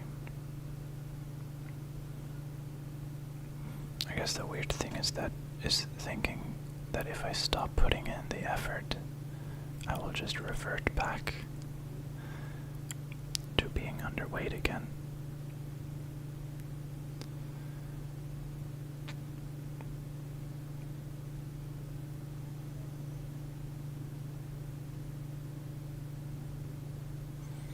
Thanks, Muskan. I would say my flat is my aesthetic. I like kind of a minimalist aesthetic, but not completely. Like, I like a little bit of character. You described it very well.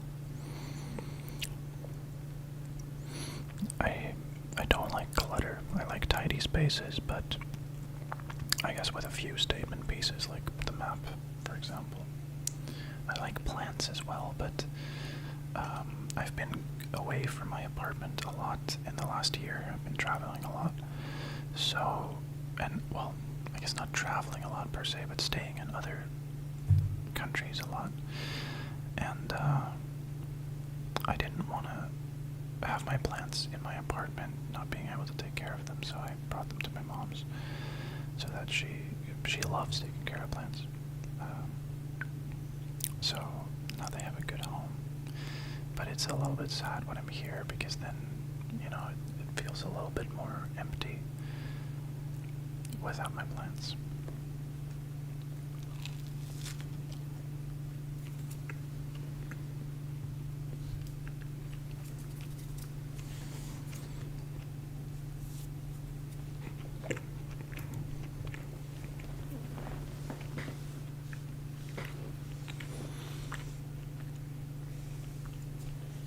History professor aesthetic, I like that.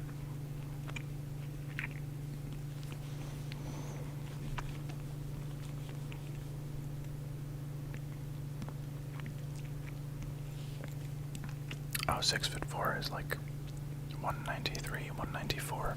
I think I'm like 193.5 centimeters.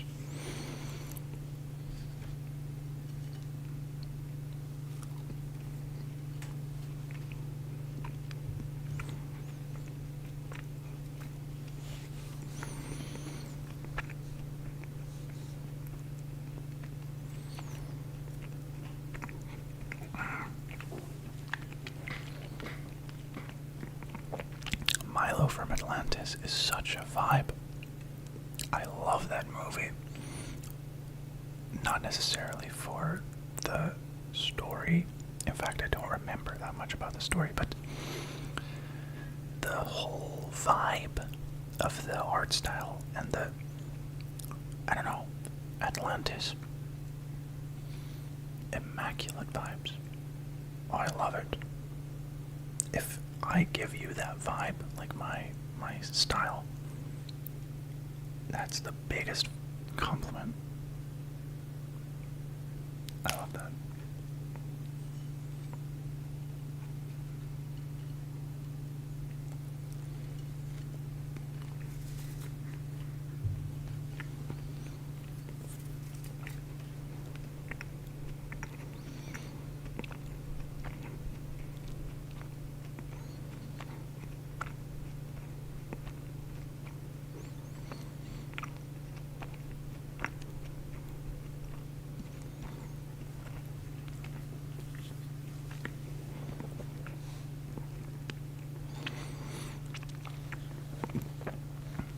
Honestly, I'm so bad at role plays though. I can't. I'm really bad at acting like an existing character. Like, I guess I'm passable as just my own made-up character, which is basically just being me in a different setting. That I'm usually okay with, but playing an existing character where I have to be them, I'm really bad at. So I guess that's why I've never done it. I've actually considered doing an Atlantis roleplay before. Okay, thank you, Rye. But again, that is not an existing character, so I could just... Oh, it's also not myself that I'm being in that video, but I could just be a character that I made up, you know. I'm eating peanut butter sandwiches.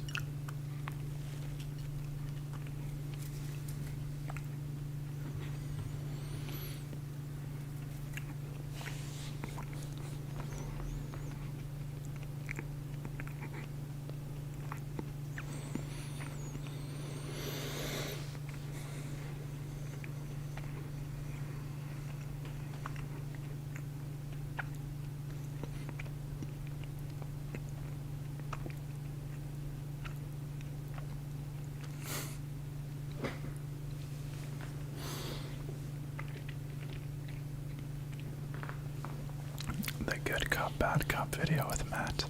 That's so funny. That was really fun to record. But again, that's not an existing character. It's just me improvising. See, improvising I'm decent at. But if I need to follow a script and follow a certain if I need to channel a character, I can't, like, that someone else wrote, you know? Can't do that. Or maybe I'll try, but yeah. I guess it's also because if I do my own character, then people can't really say, like, oh, you got this wrong, because it's my own character, right? But if it's an existing character like Milo from Atlantis, then people can say, like, oh, this is wrong. He's not like that, you know? So I guess I feel more put on the spot because it's something that other people are attached to, you know? Like, if it's a character that people are fans of. I don't know. I don't want to mess with that. Maybe I will. Who knows?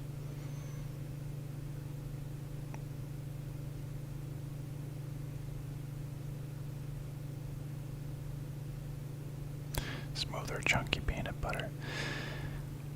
It's Colvey. It's its own thing. I've had American smooth peanut butter, and I've had American chunky peanut butter, and I would say Colvey is like in the middle. It's not chunky, but it's also not smooth. It's like a perfect balance, as all things should be.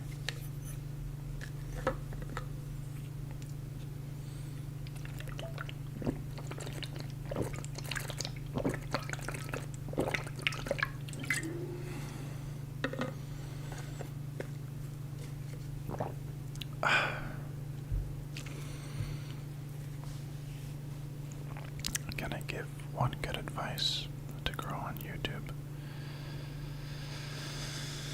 Honestly, it's tough, especially in ASMR right now. I don't even know how to grow my channel. It's going down, baby. Like, I still have fun with the videos. I guess that's the only advice I can give. Just make sure that you're still having fun and don't expect too much. I don't know if I have much hope for ever being able to make a living from YouTube. Like, I will keep uploading, but there were like a few months that I was able to make a living this year, but it's slowly going down, and I know some other ASM artists where the views are also slowly going down, which just feels like I don't think it's the viewers. I think, honestly, the viewership of ASMR keeps growing. If I had to guess, it's just that it's not a good time to be an ASM artist on YouTube.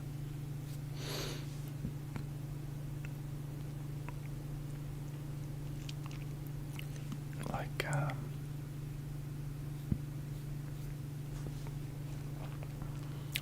I have the feeling that YouTube is pushing ASMR less, which I can think of a few reasons for. I don't think ASMR is a very profitable genre for them because it's very long videos, which means it's expensive for them, and it's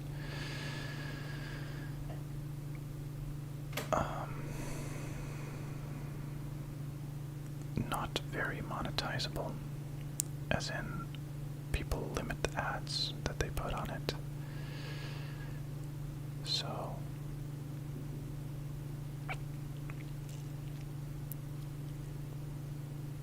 yeah.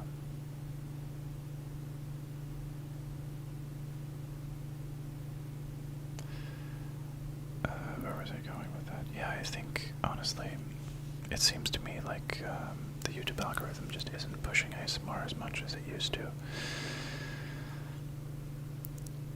Shorts might also play into that. I think maybe some ASMR shorts are getting a lot of views, but then those are for me, not the vibe anyway, but also for creators that are jumping on those, it is also harder to make a living from those anyway. So honestly, I don't know. That being said, some channels are doing great. Like, some channels are booming right now. So, like, I also admit that, like, I know that my videos aren't the most, like, creative or, like, they don't stand out the most. I'm not complaining, right? I'm very happy with my position on YouTube. I honestly feel very lucky that I get to interact with all of you, and it's just a really, really fun hobby for me. So, and I mean, it's also really nice that I get to make a side income from it.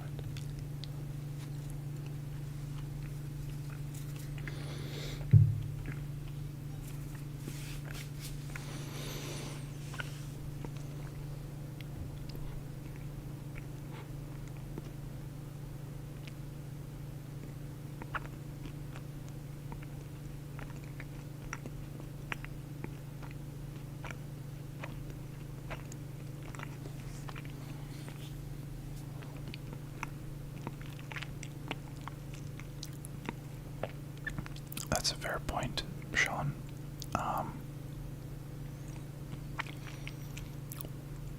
So, I think on my videos, the age demographic has actually moved up a little bit over time. I think right now it's like the most between 24 and 34 years old. But, so maybe you're right. But I do think, for example, on TikTok, a lot of people, young people, are watching ASMR shorts. Well, TikToks, I guess. I'm not on TikTok myself, but I do think that the younger generation is watching a lot of ASMR. But I guess maybe they're just not on YouTube as much. Or they're watching just a lot of short form content. I think the newest generation is not watching as much long form anymore. And also not human after all. The refractory period thing about there being so many ASMR artists, it could also be a reason. There are a lot these days.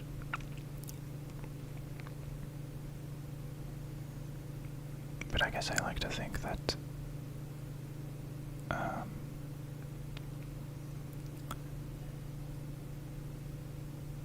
that along with the added creators also come added viewers.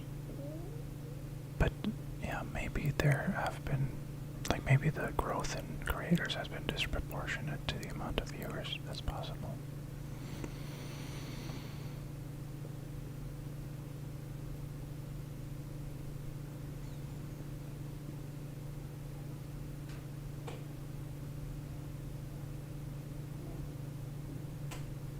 Thanks, Stephen. I appreciate that. That is what I aim for, basically. I know that some people really pour their creativity into their videos, and I really respect that. But I guess to me, ASMR has always just been about the utility of it, and, you know, a bit of the, you know, personality, but mostly just that it relaxes you, right? So I guess that's what I try to achieve with my videos. Just try to make relaxing videos with my own style. Because the ASMR I watch is also kind of like that.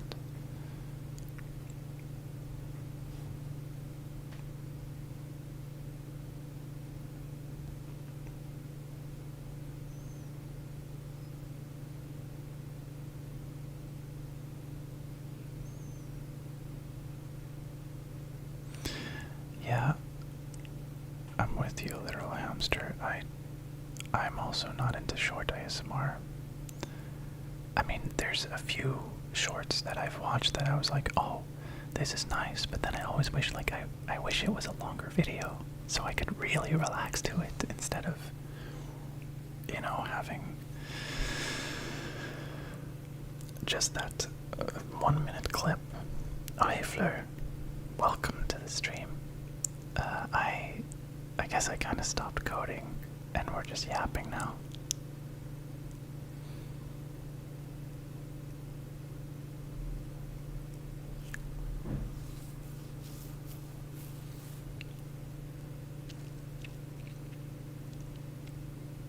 What do I think of AI generated ASMR? That's an interesting question. I think it's, I mean, first of all, I think it looks really cool. I think that's undeniable. But on the other hand, like I stated also before in this video, I'm against, you know, content being used without the creator's permission to train AI, that kind of stuff, which was obviously the case for pretty much any generative AI model, including that. So I think the method of training leaves things to be desired, but I think the results are really cool. I don't necessarily feel threatened by it because my style is just so different.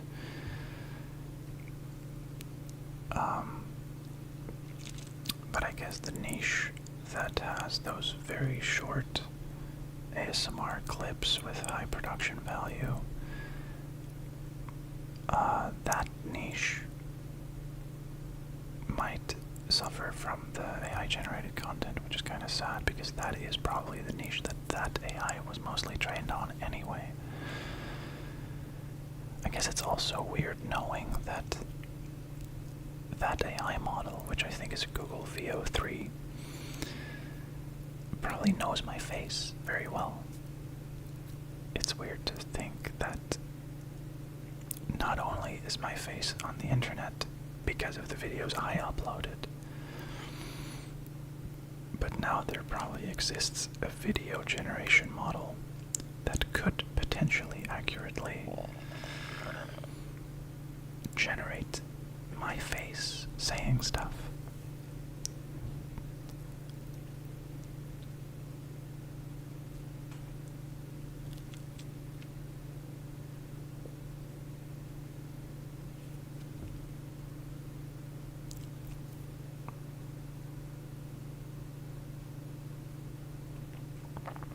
Was it a lower financial bar for entry when I started creating content? I mean, lower than gaming channels, probably. I guess what I invested at the start was just my microphone, my Yeti. Well, not this one, actually. A different one, but yeah, so I think that was like a €120 investment, but I didn't need to. You can do ASMR without that. So I agree, financially there's a very low barrier to entry.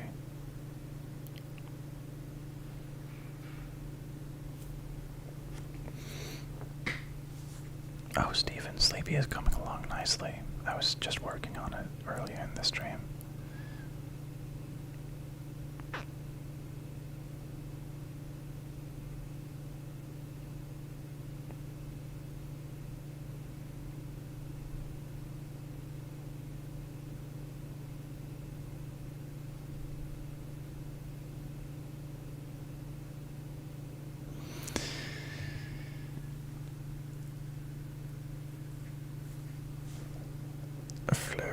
You're saying to you, occasionally creating short form ASMR is more entertainment based than, yo, let's get some people to sleep, long form or short form, if I've ever though. Yeah, no, I agree. That's probably why people watch why people watch short form ASMR. It's probably more for entertainment, which is valid. obviously. But I think generally it's not my thing.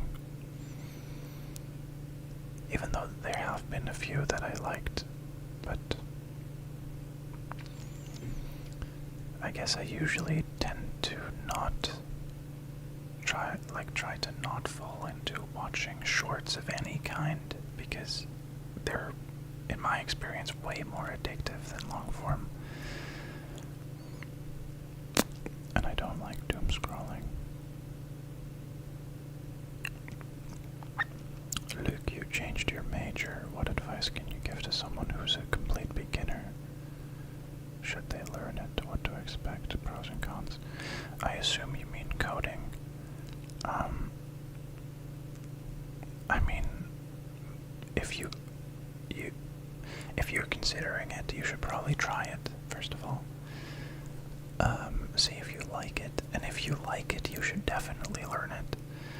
If you don't like it, you should probably consider your options. And then if it's still your best option, even though you don't like it, then I guess you should still learn it. I don't think you need to worry too much about, like, AI taking over. Because just the skill of programming will also translate to other skills. Like, programming's basically just creative problem solving in its essence. So, it's definitely a useful skill to learn, and just a useful type of thinking, basically. Also, I advise, if you want, like, take a course, even for free, I advise CS50. That's what I started with. You'll start learning in C. And I think it's a really good introductory course to coding. Just putting that out there. I love how it was still light at the beginning of the stream. Now it's dark outside. Yeah. That's cute, actually.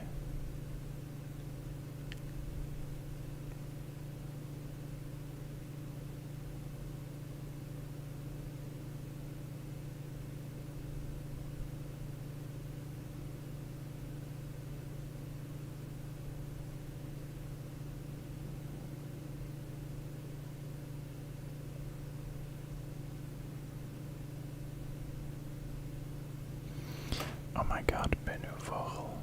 Am I saying that right, actually? I don't know if I'm pronouncing it in a Dutch way, because it looks Dutch to me, but I'm not sure. You may have to go soon. I really appreciate that you were here for the entire stream so far. I feel like you and Sunbi are the MVPs of the stream. Of the chat.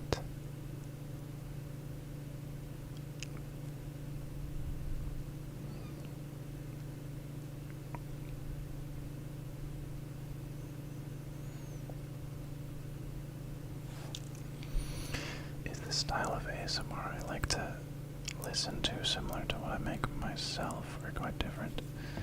I would say it's pretty similar. I would say usually what I watch strongly influences what I make. So usually my style of content trails behind what I'm watching a little bit.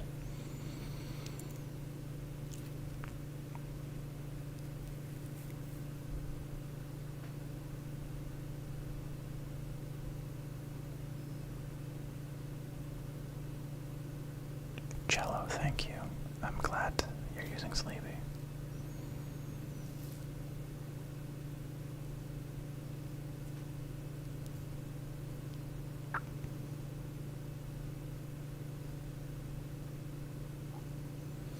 Coding is our secret word for yapping. My god, I think you're right. Anytime I try to do a productive stream, always end up yapping. I just really, I guess my favorite part about a live stream is interacting with you guys, so that's always what I end up doing. I should put a post when I'm going to live stream so more people can be present. The thing about that is, usually it's just an in-the-moment thing. I just sometimes think like, hey, I feel like doing a live stream, and then I do it. I don't know, I feel like I have to be in the mood for it.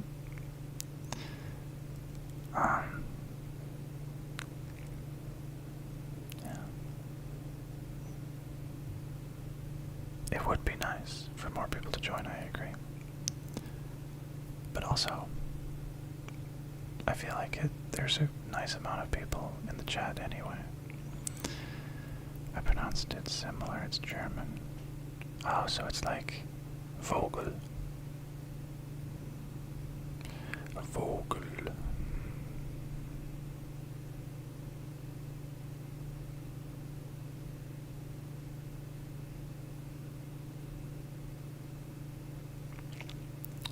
What do I think of people making ASMR to gain an OF following? Hard-hitting question. I don't have any opinion about it, really. You know.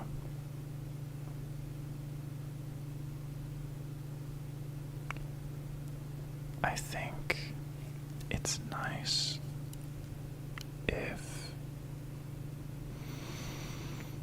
the ASMR is still ASMR. Like, but in the end, I can't tell anyone what to do. Like, everyone's free to make the content they want to make, and everyone's free to watch the content they want to make. But what I think is a shame is when people see that and then assume that ASMR is sexual inherently. But again, that's not really their fault. It's more the people's fault for overgeneralizing. But yeah, I don't know.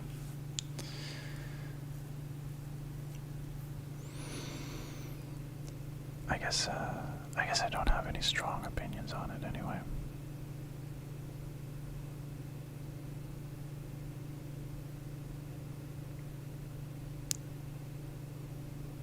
Is it common in New Zealand to speak good English?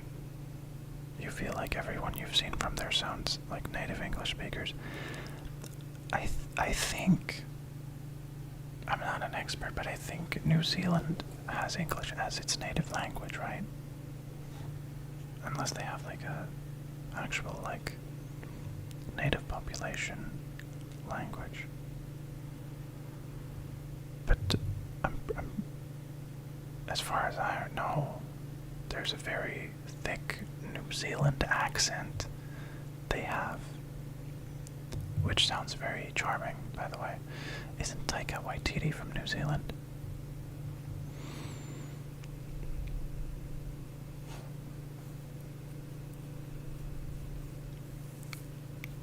I love his accent.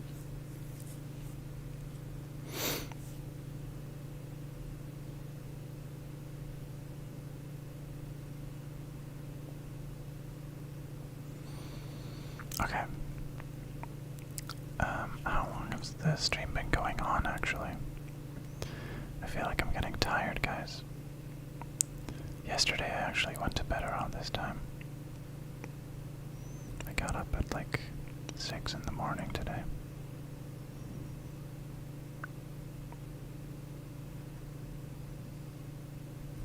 I don't know, I honestly don't know where to see how long the stream has been going on.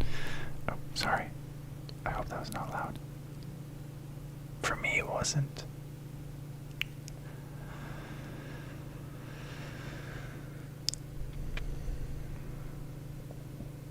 At least 2 hours. Okay. Cool. I think that's a good amount of time, honestly. I think... Oh yeah, okay, 2 hours. Cool. Thanks, guys.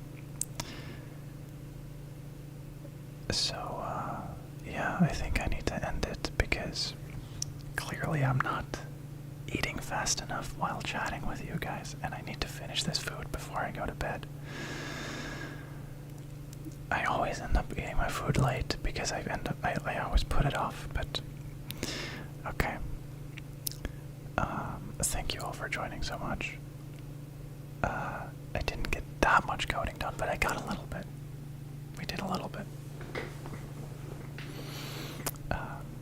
So, keep that in mind. Kalinirta. Wait, Stephen, are you Greek? That's cool.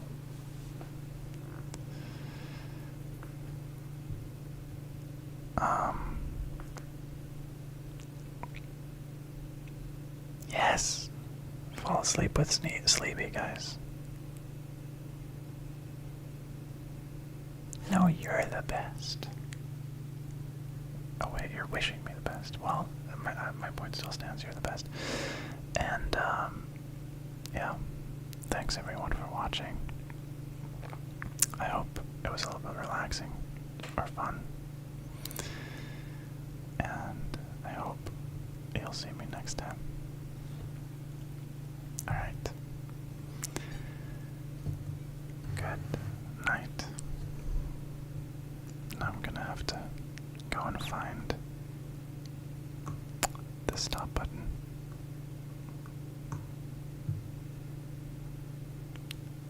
Where is it?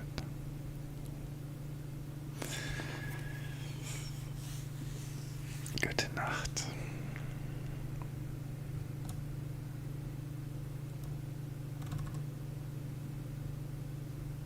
Wel te rusten.